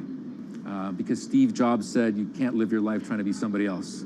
So he's one of my biggest influences, and I've never wanted to be a replica of somebody else because a replica is never as good as the original. Bob is a genius, fantastic, one of a kind. We're going to be something completely different, and I have no desire to be some version of somebody else. Different in what way? Every decision that I've made at this company is completely anathemic to what Bob did with his company. I want our writers to be partners. All of my senior people are locked into the company. They all have equity or they have a path to equity based on business results. That's something that we never had at Parker. Our benefits are world-class, and everything that we've done at Venice is completely different from that model. When Steve Tanzer, who is the most experienced active wine critic in America, wants to work with us, that says something. When Alessandro Masnaghetti, who's the best cartographer of vineyards, wants to work with us, that says something. When Neil Martin, who's a superstar wine critic with enormous experience in Bordeaux and Burgundy and the former lead critic at The Advocate, wants to come and be part of our team, that says something. You make it sound like The Wine Advocate was a disaster as a company and a miserable experience as an employee. No, it was great because I got to work with Bob Parker when he was at his prime. You know, and Bob was like a second father to me, and we talked on the phone all the time, and he gave me great advice. Can anyone's palate dominate the wine criticism business the way Parker's did? And should anyone's palate dominate it the way his did? I just think the world is very different today. You know, it's just a totally different world. It's probably not healthy to have a single person dominating the world. It's not even wine criticism, it's the wine industry. Yeah, that's probably not the healthiest thing in the world. But I think that there's just such an opportunity right now with social media and technology to reach such a massive number of people that I think it's possible that 1 or 2 people will actually have more influence than Bob Parker did, because they will, again, this goes back to your first question, not trying to be a version of somebody else. You see this in sports all the time. It's like, oh, well, nobody will ever beat this record. And then somebody comes along, you know, it's like tennis, Pete Sampras. Nobody's ever going to win as many Grand Slams. Now you have 2 guys who are ahead of that and 1 knocking on the door. And so I think a lot like that. You're a former investment banker. How does that inform and influence what you're doing and what you've done? My generation has had to deal with a lot more challenges. That's why I think we're actually much better poised for the future. My first job in finance, the first thing that happened was long-term capital, 1998. Then the tech bubble melted down. Then there was a mutual fund trading scandal. You know, that was all like within about 5 or 6 years. And these are the things that I had to deal with as a young executive. My peers who were 20 years older didn't know how to manage in crisis. They'd only seen Black Monday. They'd just been in a big bull market. It's very different. So I'm very lucky. People of my generation or a little bit younger have actually had to deal with a lot more crises. I think that's actually good for learning how to cope with challenges in business. From the outside, it kind of looks like you're trying to demolish the house that Parker built, right? You left The Wine Advocate. Yeah. You merged with one of his chief rivals. Yeah. And you just hired his successor, Neil Martin. Mm-hmm. So are you? I think what that says is that all the best people want to work at our company. And that's really what we strive to create starting in 2013. We wanted to create a world-class company that would attract the best-in-class talent, and not just on the content side, on the technology side, on the digital side, our office, and at every level, what we're trying to, we only hire superstars, and we're looking for those superstars.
In the world of professional wrestling, there's something called a swerve. Hulk Hogan has betrayed WCW! Some examples. These tag team partners are called babyfaces, or the good guys. Then one of them swerves when he super kicks his tag team partner in the head, quickly assuming the role of the bad guy, or what the wrestling world calls the heel. Are you kidding? What a despicable act that was! Or a match is almost lost when, what's that?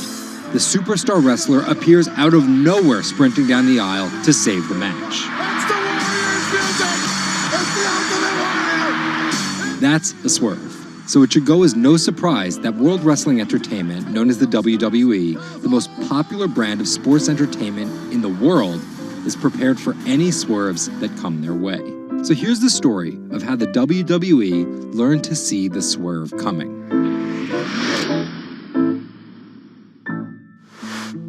So I spoke to Bloomberg reporters Felix Gillette. I'm a writer for Bloomberg News for the global business team. And Kim Basine. And I'm the U.S. luxury reporter at Bloomberg. To find out exactly how the WWE is positioning itself for an all-out global invasion, which starts with a massive change to their lucrative pay-per-view model. WWE basically pioneered the pay-per-view model on cable.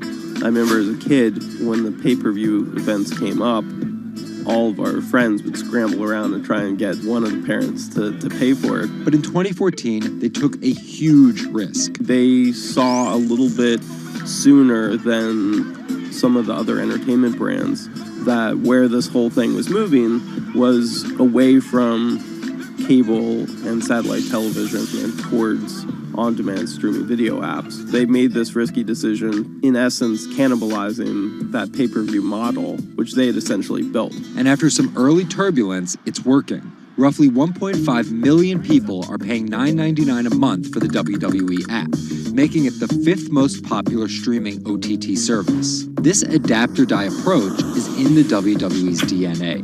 Over the past 30 years, the company always seems to think 2 steps ahead.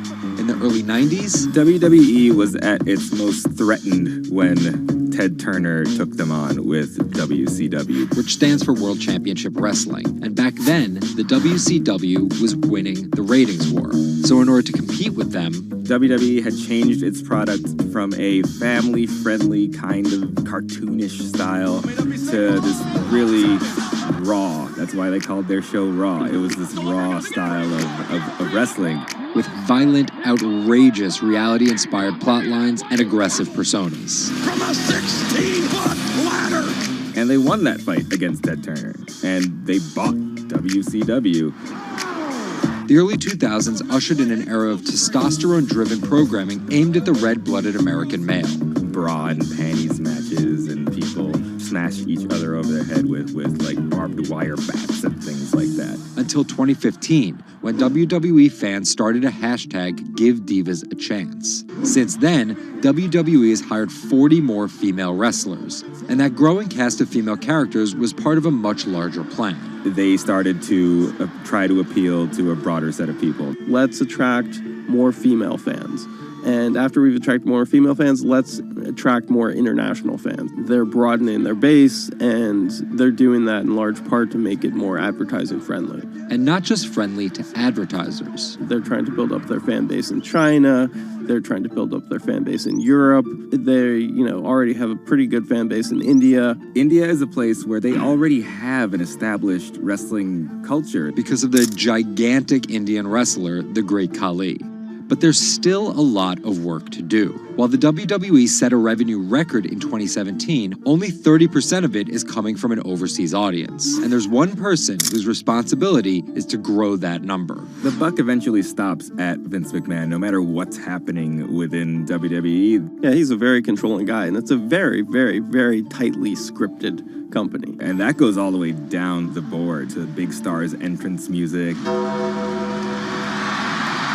And their outfits and things like that. So with a CEO like McMahon always planning 2 moves ahead and an aggressive push into multiple international markets, a big issue is money. It's hard to do all those things simultaneously without committing a huge amount of capital to it. And that's where the WWE becomes an attractive company for buyers. Potentially, one thing that could happen with WWE is they could benefit by being acquired by a bigger technology or telecom company, an Amazon or Facebook or a 21st Century Fox. So with a market cap of $2.8 billion, the advantage of owning 100% of their own content, and a rapid consolidation spreading throughout the entertainment industry, it looks like the WWR swerves ahead. Our world is changing. Every day, it changes a little faster. Some changes are too small to see. Others, too big to handle. Sometimes, change feels slow. So slow, we don't even notice. Other times, it happens all at once, and we can't keep up. For our climate, change means many things. And between too small to see and too big to handle, there is a whole world of difference. The clock is ticking. This is Bloomberg Green. Saving the seas. This week, the deep-sea diver who stopped writing the ocean's obituary to find a solution. Enric Sala tells us why the next 10 years matter most. And globalization needs to get greener. Shipping accounts for nearly an eighth of all transport emissions. How can the industry clean up its act? Plus, protecting coastlines comes at a huge environmental cost. But one Israeli startup found a way to keep the sea out and the animals in. From London, I'm Anne-Marie Hordern, and this is Bloomberg Green.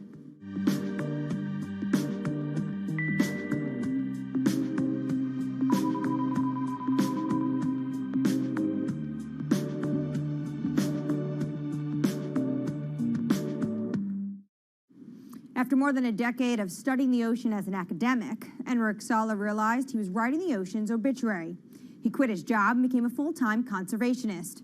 As an in-house explorer for National Geographic, he's clocked more than 5,000 open water dives. He's also founded Pristine Seas, a project that combines exploration, research, and media to lobby countries to protect their oceans. To date, it has helped create marine reserves equivalent to half the size of Canada. I spoke to him about his mission and why it's so urgent. The state of the world's oceans is really bad. We have lost 90% of the large fish in the ocean. Sharks, groupers, cod, tuna. More than half of the fish stocks are overfished, which means that we are taking them out of the water faster than they can reproduce. More than half of the ocean is affected by industrial fishing, and global warming is killing coral reefs all around the world. The ocean is in a trajectory of decline. Can you just visualize for our viewers who never get to see the kind of things you are able to see, what an ocean and healthy ecosystem looks like versus one that's next to a bustling economic and industrialized area? Coral reefs in the United States, in the Florida Keys, are down to only 2% of what they used to be. Before, 80 to 90% of the bottom on a coral reef in the Caribbean was covered by live coral. Now, Florida Keys have only 2%. The average in the Caribbean is about 5% of the bottom covered by live coral. The rest is covered by slime and seaweed. And most of the fish you can see are this big. And it is very, very rare that if you jump into any place in the Caribbean at random, you see a shark. It's very, very rare. Now, let's go to Millennium Atoll, for example. An atoll that is uninhabited and fished south of the equator in the Central Pacific, belongs to the Republic of Kiribati. 2009, we conducted the first underwater expedition to these islands, and I still remember the first time. Jumped over the side of the boat, and as soon as the bubbles cleared, I was surrounded by 15 gray reef sharks. After a couple minutes, the sharks decided that we were boring, and they went back to do their thing. And you look down, 90% of the seafloor is covered by thriving coral, and it's full of fish, and a sea turtle comes by. Now, this abundance that we rarely see anywhere except in well-managed marine reserves. This is what the ocean used to be like, and this is what we have learned from going to these pristine places. And you write in your book that you're writing the obituary of ocean life. What's the cure? The cure is doing less harm. Basically, there are three things that we are doing to the ocean. One is we are taking fish out of the water faster than they can reproduce. Two, we are turning the ocean warmer and more acidic because of man-made climate change. And three, we are throwing in everything that we don't want, our waste and our plastic. We need basically to reverse these trends. Does this mean that a lot of this falls to governments and their policies? That's a big part of it, because it is governments that regulate fishing and mineral extraction and oil extraction. It is governments that have the legal authority to create large marine reserves in the ocean. But also, local communities have an important role to play because some of the most successful protected areas in the ocean are community-led and community-managed marine reserves. So when the fish come back, the divers come in. And that creates huge economic opportunities through ecotourism. These areas that are managed by communities are very successful because the communities have a vested interest in having as many fish as possible inside them so they can enjoy the benefits. What from the pandemic has changed your view when it comes to protection of the environment? Nature has given us a very strong signal of how fast it can recover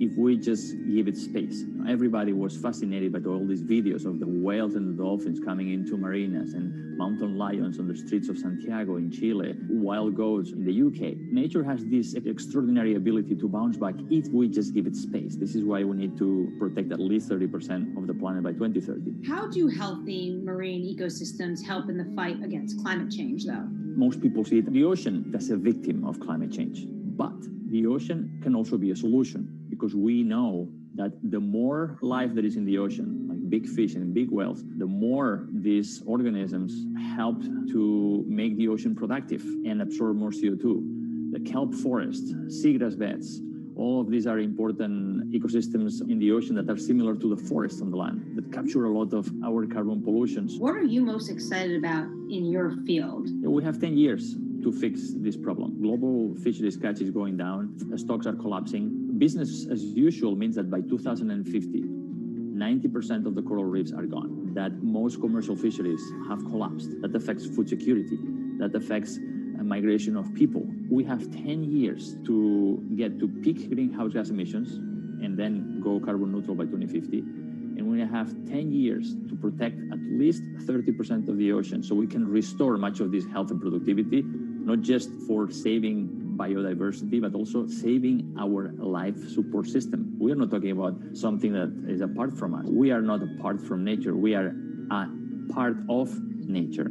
So these 10 years are probably the most critical in the history of humanity. The most accurate measurements of changing oceans will come from space. While Enric Sala explores what lies beneath, a new satellite is giving us data from above. We'll learn more about our oceans and climate change, but from space. A new satellite's been launched from California. Its mission, track the accelerating rise of sea levels. Well, the main instruments on board include a dual-frequency radar altimeter. And this is the primary instrument of the mission, and that's the one that's measuring sea surface height, significant wave height, and wind speed over the ocean. And from those measurements, we can actually have the superb measurements that we expect of sea level rise. Data gathered from Sentinel-6 will be used alongside information from other satellites to build as complete a picture of the oceans as possible. With a long record, we can precisely measure the acceleration. We eventually can detect new regime, tipping points. For example, if there is a runaway in the melting of Greenland or Antarctica, sea level will record this runaway change because it is an integrator of all changes that are occurring in the climate system. So we will be able to see some change, big change in the global climate. The National Oceanic and Atmospheric Administration expects that sea level rise will increasingly threaten U.S. coastlines. One example, the southern tip of Manhattan is expected to flood 20 to 40 times a year by 2030. 11 of the 15 largest megacities are located at the coast, and this number will double. The number of people living in coastal area will double by 2060. So, knowing how much sea level is rising at the coast and how much it will rise in the future in coastal areas is as obvious. It's obviously a major goal for human beings. Coming up, from sails to steam to oil, the shipping industry is no stranger to change. But how will it navigate the next transition? This is Bloomberg Green.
From Bloomberg's European headquarters in London, I'm Anne-Marie Hordern. This is Bloomberg Green.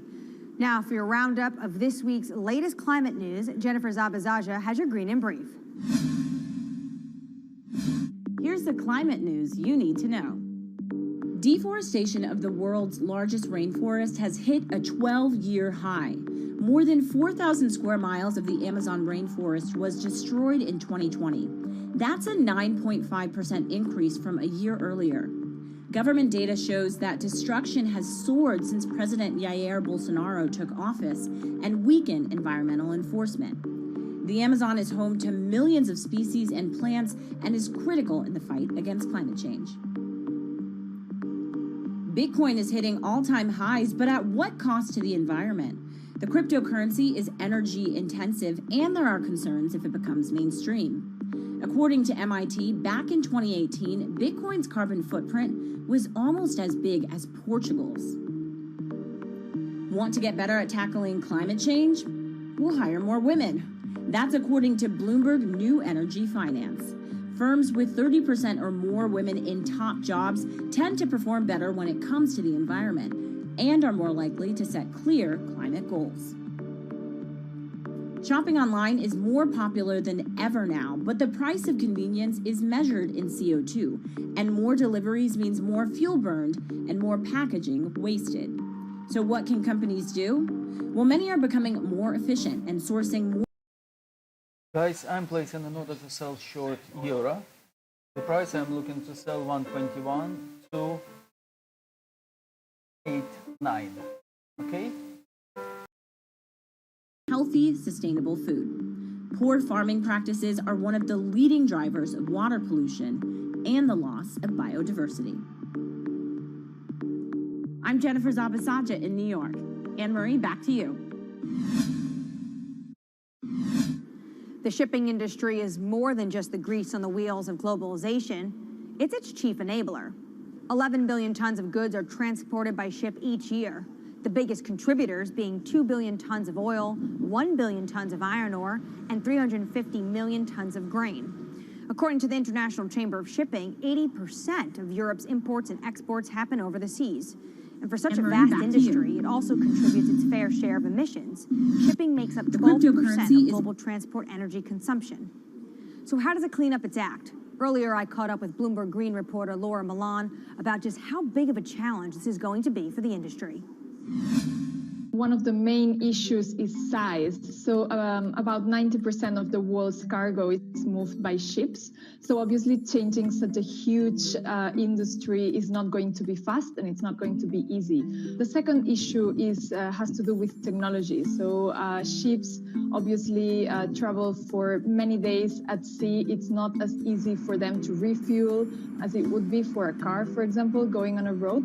And the sector still hasn't found a technology that's economically viable and that's zero emissions and equivalent to the electric batteries for cars, for example. But actions are being put in place to make the industry a bit more environmentally friendly. Walk us through those steps that they're taking. That's it. So there's a first step that would involve using low emission fuels or biofuels that would significantly reduce the existing emissions. And then at a regulatory level, when it comes to the policy and the governments, there are steps being made as well. I would say that the most significant ones come from the European Union, which started to track emissions a few years ago and is now looking to include shipping emissions in the emissions trading system. So that would significantly reduce and help calculate the emissions from the shipping industry. Now, China is taking similar steps. So at the moment, regions need to report shipping emissions to the central government. And finally, we have the International Maritime Organization with a pledge to reduce shipping emissions by 50% in 2050. Now, we must say that that pledge has been considered insufficient by environmental groups, but at least some steps are being taken. So to get to 2050, the industry obviously is going to need to start tapping some new technologies. What new technologies are you seeing being introduced into the shipping industry? So we have seen pilot technologies being developed for years now, but what's interesting about this current moment is that we're seeing big players invest in these technologies that are not yet economically viable, but that one day might be. So for example, we are seeing earlier this year, the world's largest agricultural commodities trader, Cargill, saying they will invest in attaching sails to their ships so they can make any technology that they run their ships on more efficient. Similarly, we have seen a spin-off of Airbus, the aeronautics company, developing a similar application with kites. We have been following also developments in hydrogen. So at the moment, hydrogen fuel seems like a good option, a possible option when it has been developed and when it becomes economically viable. And we have Vestas, for example, the world's largest turbine maker, developing some ships that will be able to run on hydrogen in the near future. Coming up, rising sea levels means humans need to get creative when it comes to coastal defenses. But how do we protect both ourselves and the environment? One Israeli startup may have the answer. That's coming up next. This is Bloomberg Green.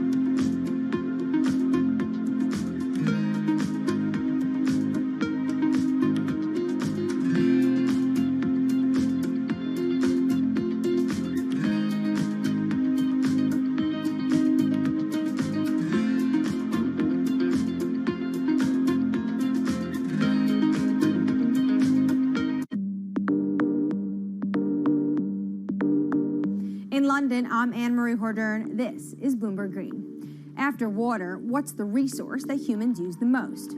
It's concrete, 3 tons a year for every person on the planet. And engineers estimate it's used twice as much as all other building materials combined. And it comes with a huge environmental cost. Concrete, not just in cities, it's a common feature on our coastlines too. And that's taking a toll on biodiversity. But one Israeli startup has found a way of making sea defenses stronger and encouraging life to thrive.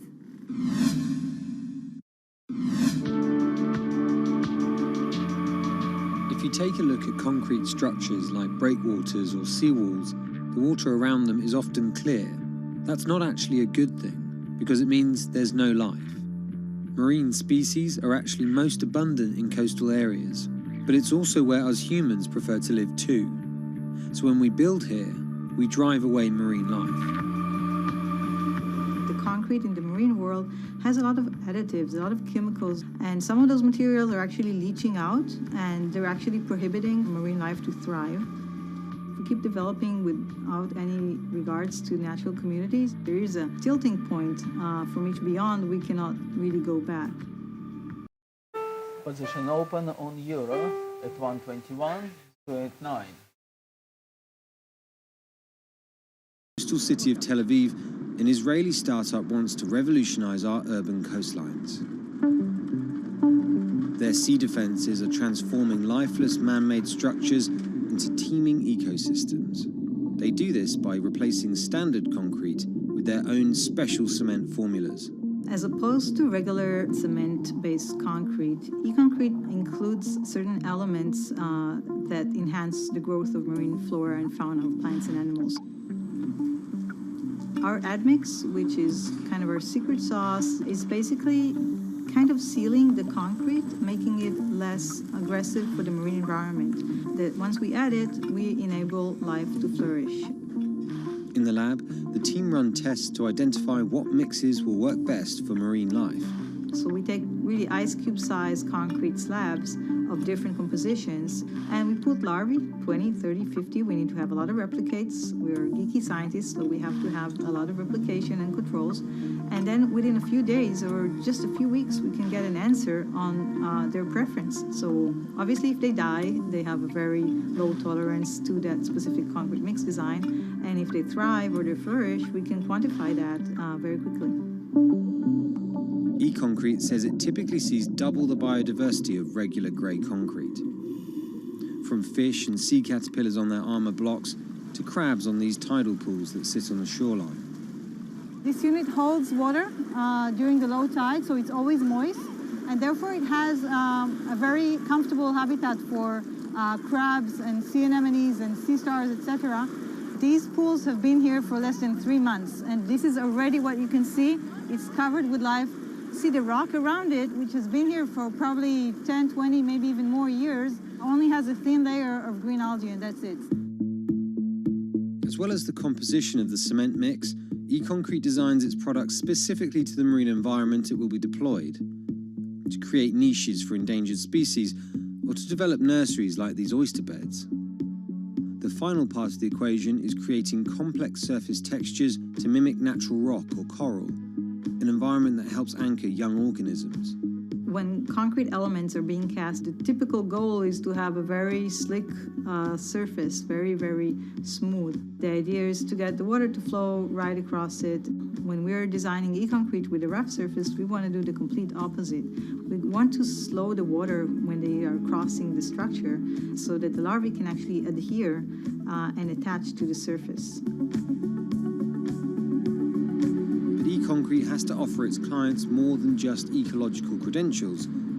Over time, they've discovered that creating hospitable habitats for marine life adds another advantage, one that is surely hard to ignore. We've seen evidence to the fact that the growth of the organisms on the concrete create kind of a layer of defense. Just the addition of weight, we can actually gain stability and strength over time. This is let's say the unit when we put it in the water. And this is after a year in the water. And what you can see here is all the oysters are completely covering it. We designed the units so they can withstand the forces and perform in terms of structural performance, but they can also be a backbone for ecological enhancement. The company tests its miniature designs in tanks full of real seawater, rocks, plants, and animal life from around the world. What we're looking for is the accumulation of calcium carbonate on the surface of the concrete of different mixes and different designs. This is the process that we call biogenic buildup. So with time, we get a buildup of calcium carbonate that is sourced from marine organisms on the surface of the concrete. And we actually encapsulate the concrete with a natural rock. So when the organism dies, in case of a coral, it will die, and then another coral will sit on it, and that's how a reef is growing. The hope that our man-made structures could become stronger over time also means better economics. The units require less maintenance and could therefore stay in the water for longer. E-concrete, though, is just a few years old, so it needs more time to really quantify the longevity of its products. But the company are certain their products are better for the environment, and not just in terms of improving biodiversity. We're kind of trying to offset some of that immense carbon footprint of the concrete industry. Construction is responsible for about 11% of global carbon emissions. By adding a biological crust to their products, e-concrete prevents some CO2 from being released into the atmosphere. For every kilogram of calcium carbonate being created by those marine organisms, we're offsetting 120 grams of CO2. So think about building a port infrastructure or a city waterfront that is an active carbon sink. I think that's a great advantage of the technology.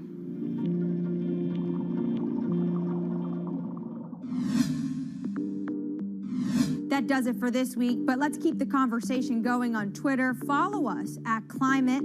I'm Anne-Marie Hordern, and this is Bloomberg Green.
This is Bloomberg Business Week. Insight from the reporters and editors who bring you America's most trusted business magazine. Plus global business, finance, and tech news as it happens. Bloomberg Business Week with Carol Messer and Bloomberg Quick Takes Tim Stenovich on Bloomberg Radio. It's a good day. I've got another dating app I can go on. Just kidding. I didn't know that. Kidding. I was wondering where you were going to go with Happily married for many years. Here we are in our Bloomberg Interactive Broker Studio. Good to have you back in studio. that. It is really good to be back. I had a little FOMO. I know. I like being in the office. We like having you in the office. And we've got a lot to talk about. I called it a buffet of stories beginning with B. We've got Bitcoin at a record, Bumble not bubbling out of the IPO gate, and we've got blockbuster videos and audio recordings in those impeachment proceedings. That's right. And also the billionaire giving away the Bezos fortune, bringing back travel. So much to get to. Yeah, we got a lot to get to over the next 3 hours. Let's get you going, though, on this. It is Thursday with a check on the trading day. You don't need a dating app either, Charlie Pellet. If I did, they would call it Fumble, not Bumble. Here's what's going on. We've got Bumble shares up now by 73% first day out. The Dow, the S&P, they're lower. NASDAQ is advancing right now. Right to the numbers. We'll give you the why in a moment here. NASDAQ up 12, a gain there of 0.1%. S&P down 7, a drop there of 0.2%. Dow Industrials down 122, a drop there of just about 0.4%. Your 10-year, the yield there 1.16%. Stocks notching a second straight small decline after reaching a record as investors assess what the latest inflation reading means for aid prospects. Got to stick with Bloomberg Radio right through the closing bell to see how things shake out today, and of course to catch those Asian markets tonight. 10 years I mentioned, the yield there 1.16%. We've got gold down 1%, $18.25 the ounce. West Texas Intermediate crude down 0.8%, $58.22 for a barrel of WTI. Again, recapping, S&P lower by 9, down about 0.2%. I'm Charlie Pellet. That is a Bloomberg Business Flash. All right, Charlie, thank you so much. You're listening to Bloomberg Business Week. Let's set the Business Week agenda. We were kidding about Bumble, but we are going to hear from the company's founder and CEO shortly, and we'll take you there and hear from her in just a moment. In the meantime, let's set the Business Week agenda. Let's bring in Dave Wilson, our Bloomberg Stocks editor. Dave, what's sticking out for you today? Well, you're looking at 10 of the 11 main industry groups in the S&P 500 lower. Tech companies, the one exception. And, what you've got going on there, I mean, chip makers, chip equipment makers, we've gone through an earnings season where, we've heard it from the auto companies, we've heard it from video game makers, a lot of industries. There just aren't enough chips to go around. And so, you're seeing these shares, especially the equipment makers, really taking off. Applied Materials up more than 7%. Similar story for Lam Research and KLA. I mean, that really jumps out on a day like today. In terms of what's down, I mean, some earnings disappointments. Molson Coors, notably, biggest drop in the S&P 500, off more than 10%. You got to love at least one of the reasons that, the company's fourth quarter results didn't measure up, at least in their view. A later start to the National Hockey League season. Of course, Molson, big in Canada. You can understand that. It's just, it's sort of where we are at this point. Lots of back and forth on earnings. Not a whole lot of direction for the broader market. Hey, Dave, Carol mentioned Bumble's IPO, the company's stock jumping in debut after this $2.15 billion IPO. Jumping as much as 85% in its trading debut. We're going to hear from Whitney Wolfe Herd in just a couple of minutes, but what does that mean to you when you see a bump like that on IPO day? Well, I mean, deal stocks, people are going crazy for them. And you have to keep in mind, Tim, Bumble actually increased the price range and the number of shares twice by the time they were sold. And now you're up almost 72% from there. So it just goes to show you, I mean, real demand when it comes to these newly public companies. Certainly we've seen it not only with IPOs, but also with companies, the blank checks, the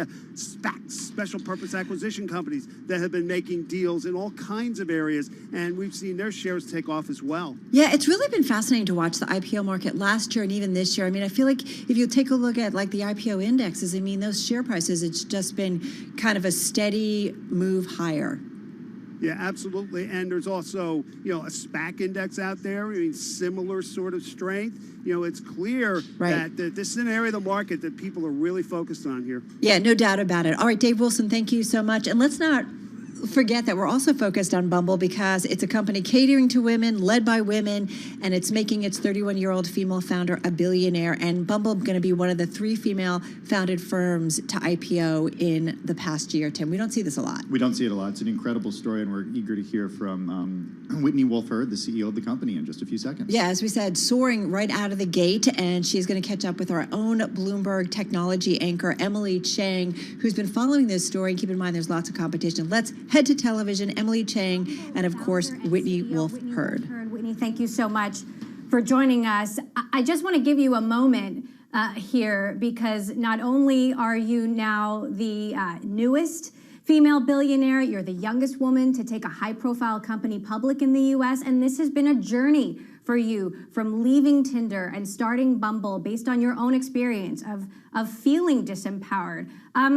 How does all that feel in this moment and to get this reaction from investors?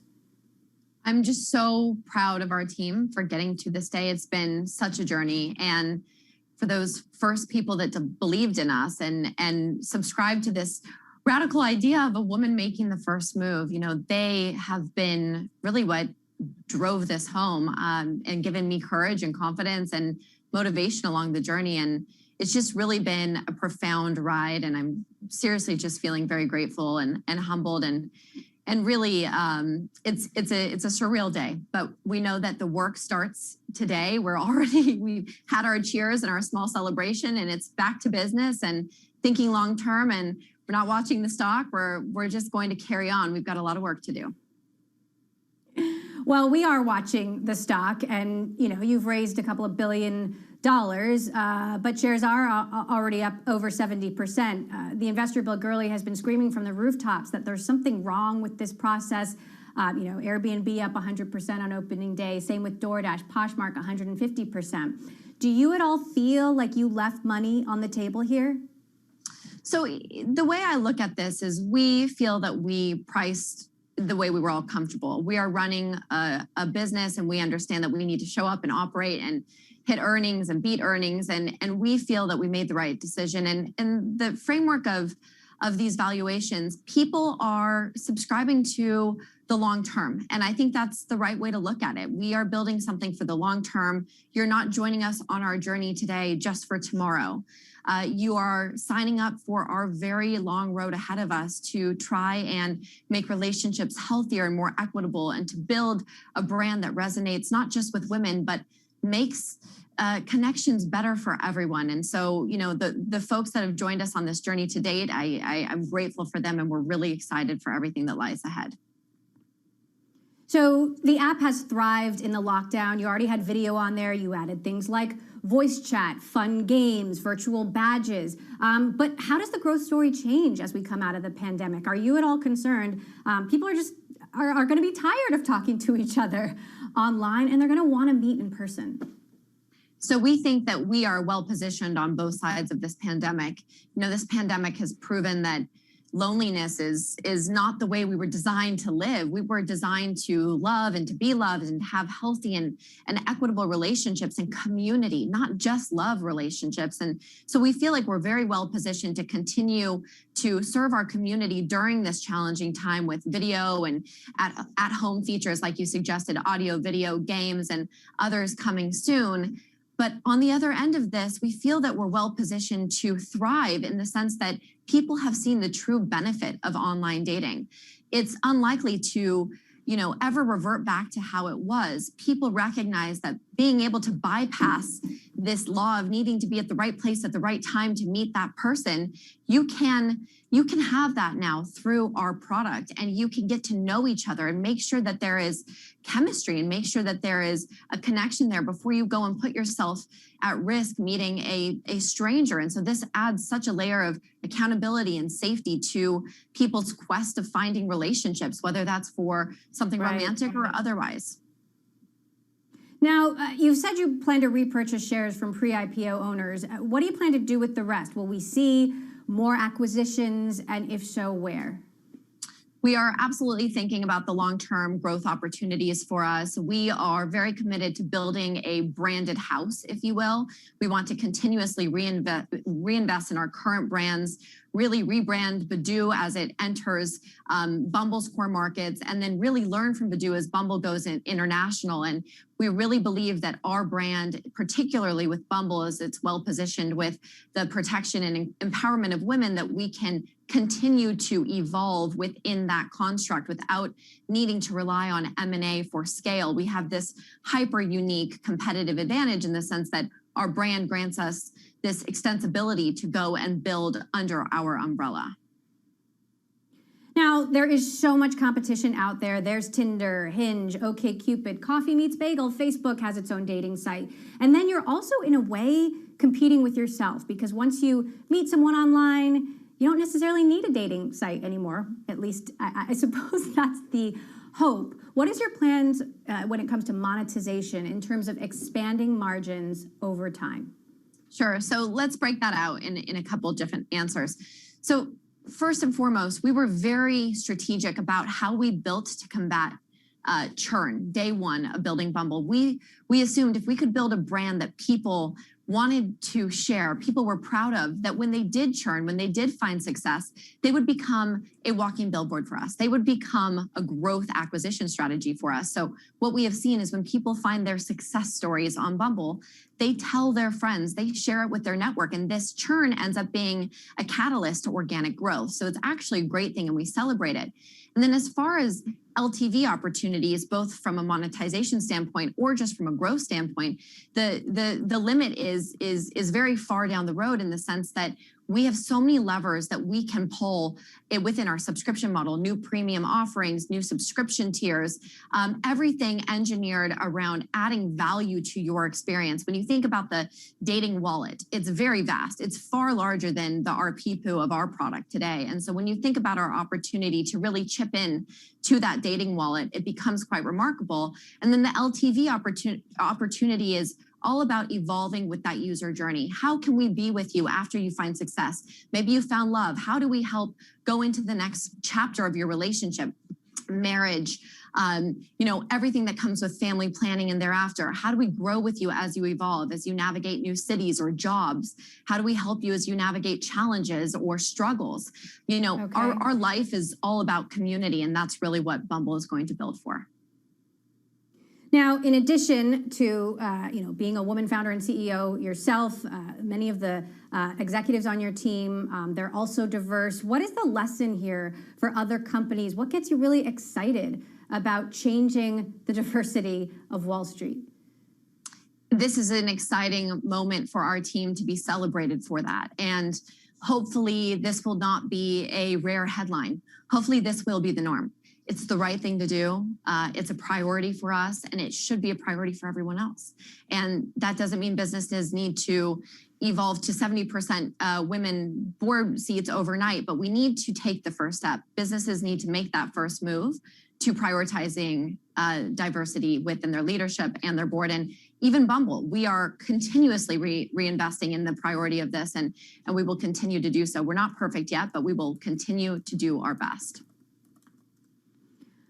Bumble founder and CEO Whitney Wolfe Herd, thank you so much for joining us. We'll continue to watch the trade. Caroline, back to you. All right, we're going to take it back as well. Thank you so much, Emily Chang, anchor of Bloomberg Technology on Bloomberg TV, coming up a little bit later on, of course, there with the Bumble founder and CEO Whitney Wolfe Herd. And that stock, man, out of the gate, it IPO'd at 43 and it opened at 76, Tim. So we've seen quite a bounce. Wow. And Bumbles do bounce. Yeah, they do. and look, this comes after what Dave reminded me of, that they upped the range of the IPO. Yeah, exactly. Several times. So pretty amazing and a very strong offering.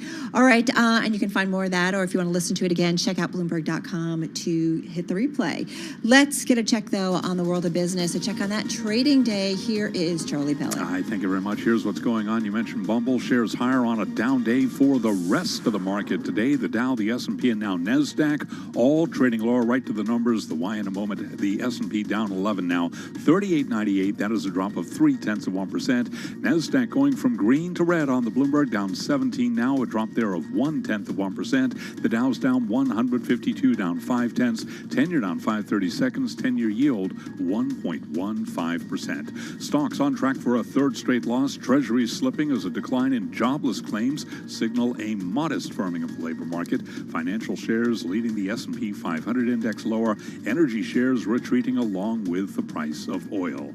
West Texas Intermediate crude now down 0.8%, 58.21 a barrel, down 0.5%. Gold is down 1%, 18.24 the ounce. Silver also declining today, down 0.4%, 26.97 a barrel. Recapping, stocks lower, S&P down 11, a drop there of 0.3%. And now a look at world and national news as we head to our 99.1 newsroom in Washington. And here she is, Nancy Lyons. Thanks, Charlie. House prosecutors are wrapping up their case in Donald Trump's impeachment trial by focusing on what they say is the former president's lack of remorse over the January 6th storming of the U.S. Capitol. This is Congressman Ted Lieu. When you or I make a mistake and something very bad happens, we would show remorse. We would accept responsibility. President Trump didn't do any of that. Why not? Because he intended what happened on January 6th. Trump's defense attorneys will offer their arguments tomorrow and may only need one day. As House impeachment managers continue building their case, senators are mulling over what to do about security at the Capitol in the future. Senator Amy Klobuchar tells CBS this morning it's an issue they will have to address. I think that we'll have to look at where that perimeter is, what kind of presence of law enforcement and even potentially National Guard, not in the numbers we have now, which is needed because of the heightened risk, but what we do around the Capitol. And of course, that should be something. You just can't go back to things like they were. A fence erected after the attack still encircles the Capitol building. Getting kids back into schools safely is a big focus right now as the country continues to deal with the pandemic.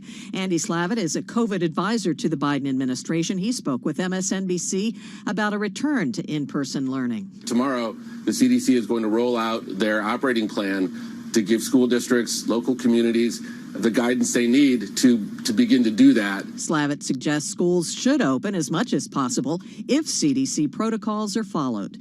Global news 24 hours a day on air and on Bloomberg Quick Take, powered by more than 2,700 journalists and analysts in more than 120 countries. I'm Nancy Lyons. Back to Carol and Tim. All right, Nancy, thank you so much. So we've got to get to the virus and vaccine news. We have U.S. vaccine supply should increase enough by April to allow anyone who wants a shot to begin getting one. This is according to Dr. Anthony Fauci. This even as vaccines are distributed to the oldest Americans. Their share of COVID-19 deaths in the U.S. has not abated. Demand is high also as the U.S. begins rolling out vaccines at pharmacies. So we're seeing the rollout happen.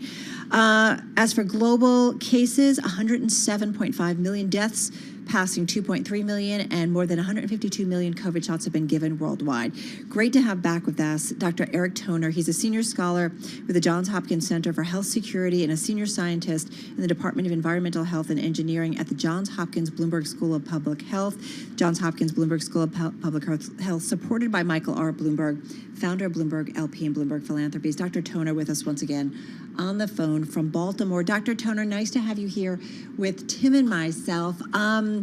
So talk to me. I feel pretty upbeat by hearing what Dr. Fauci says in terms of folks getting access to the vaccine here in the U.S. Do you think that's a realistic goal? I do think it is probably a fairly realistic goal. I mean, we're doing really quite well despite the frustrations that so many people are feeling with regards to their personal access to the vaccine. We are doing quite well nationally in terms of the number of people being vaccinated. So I do think that there's a pretty reasonable chance that most people have access to the vaccine sometime in the spring. I don't know for sure if it's going to be April, but sometime in the spring I think is reasonable. So sometimes in the spring, what does that mean for reaching, I don't like to use the term herd immunity, but 75% of the population vaccinated? If people have access to it, it's not necessarily the same thing as them actually getting the vaccine and us being on the other side of this pandemic.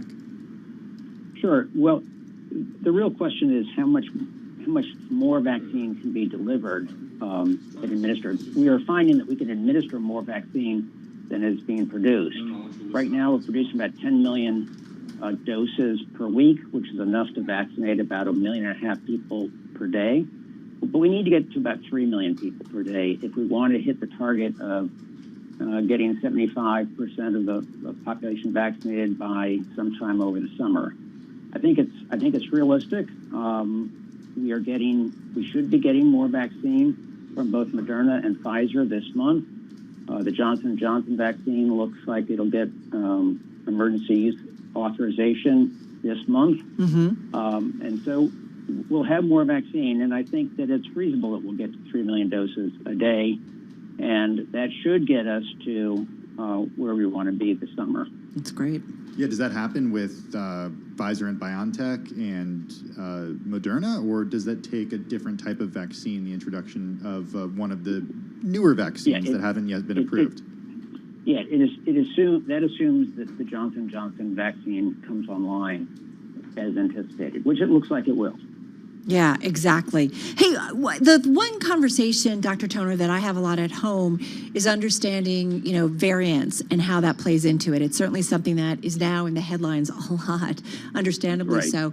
If this schedule that Dr. Fauci and you agree with in terms of rolling out the vaccine, is it fast enough to stay ahead of the variant so that we can ultimately get ahead of COVID? The bottom line is we don't know for sure. Okay. We are in a horse race between the vaccine and the variants. If we don't yet know how rapidly the variants will become the predominant strain. It does look like that'll happen. The UK variant looks like it'll become the dominant strain probably sometime this spring. If we get enough people vaccinated by that time, it shouldn't be an overwhelming problem. If not, then we could see another surge. And so how quickly then can we pivot to take the existing vaccines and adapt them? Is that a pretty quick and easy process, says the layperson and journalist? Yes. It depends on your point of view. Yeah. If your point of view is a manufacturer of the vaccine, it's no problem at all. For the rest of us, it does take a while, and there has to be some testing after the vaccine's been tweaked. But it's important to realize the existing vaccines work against the variants. They just don't work quite as well as they do against the classic strain. So it's not that they're not effective against the variants, it's just they're not quite as effective. So they still work. One thing that I've been thinking a lot about is expectations. Let's say that a family had family members who were in their 60s and they were scheduled to get vaccinated. Does that, in the coming weeks, does that mean that those people who are in their 60s who have been vaccinated, does that mean that they can all get together with other people now? I think there's a lot of confusion around like what it means for some people to be vaccinated in society and what it means for other people not to be vaccinated and what that means for return for normalcy. Sure. It's a really good question and one that I get a lot too. So first thing, let me say, everybody, after you get your second shot, you're not immune for another 2 weeks. So you can't go out and party right after your second shot. The other thing that we should say is it's still important to wear your mask and maintain distance, even if you've been vaccinated, because the vaccine is not only to protect you personally, it's to keep you from spreading the virus, and the vaccine doesn't prevent spread of the virus as much as it gives you personal protection. So you still need to wear a mask. You still need to maintain distance to protect other people because you can still transmit the virus even though you've been vaccinated. So that's interesting. So wait, okay. And these vaccines are developing, like we've had a big conversation about this week, about developing antibodies versus developing T cells. T cells obviously stay with you longer. I mean, these are also going to be significant, right, in terms of what our trajectory is going forward. Yeah, so we know a whole lot more about the antibodies than we do about the T cell response to these vaccines or to actual infection. So it's a much harder thing to study. Yeah. So we just don't know yet. So here we are in February, almost a year into this pandemic, and we're starting to see signs that governments, especially here in New York City, want to get back to normal or at least return to some semblance of normalcy. I guess I have a hard time understanding what you can and can't do after you've been vaccinated, because the governor wants to open up sporting complex, sporting arenas, and have people who have been vaccinated and go and wear masks. Like, is that type of thing okay? And we only have about 30 seconds left. The short answer is I don't think that's a good idea. I think we should still be cautious. I think that some gradual reopening makes sense, but it should be done carefully. I think a sudden reopening may cause another surge, and we really want to avoid that. All right. Listen, hang on, Dr. Toner, because I also am curious. I think maybe Tim and I want to spread it out to schools, too, because I know there's a lot of pressure to get schools reopened. So we'll come back and continue the conversation with Dr. Eric Toner, Senior Scholar at Johns Hopkins Center for Health Security at the Bloomberg School of Public Health, of course, supported by Michael R. Bloomberg, founder of Bloomberg Philanthropies and Bloomberg LP. It's tough, man. It is. I mean, I think expectations are so important right now. It's cold. We're waiting for the summer. When will we get back to normal? That's the question. Yeah, hopefully sooner rather than later. This is Bloomberg.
Broadcasting live to New York, Bloomberg 1130. To Washington, D.C., Bloomberg 99.1. To Boston, Bloomberg 106.1. To San Francisco, Bloomberg 960. To the country, Sirius XM Channel 119. And around the globe, the Bloomberg Business app and BloombergRadio.com. This is Bloomberg Business Week. You're listening to Bloomberg Business Week on this Thursday. Carol Master along with Tim Stanovic. We're going to get back to Dr. Eric Toner over at Johns Hopkins Center for Health Security at the Bloomberg School of Public Health. We've got lots of questions to go. Yeah, lots of questions. Schools reopening, what's the right way to do it? Yeah. And reports of hospitals running out of oxygen. What does it mean? Exactly. Important issues. All right, first up, though, back to your top business stories and what's on top of mind for Charlie Pellet. Top of mind, Bumble, dating app where only women make the first move, up 70% right now in its trading debut. Sources say Cameo, that is the app that connects customers to celebrities, paid to record personalized messages in discussions to raise funds at a valuation of about $1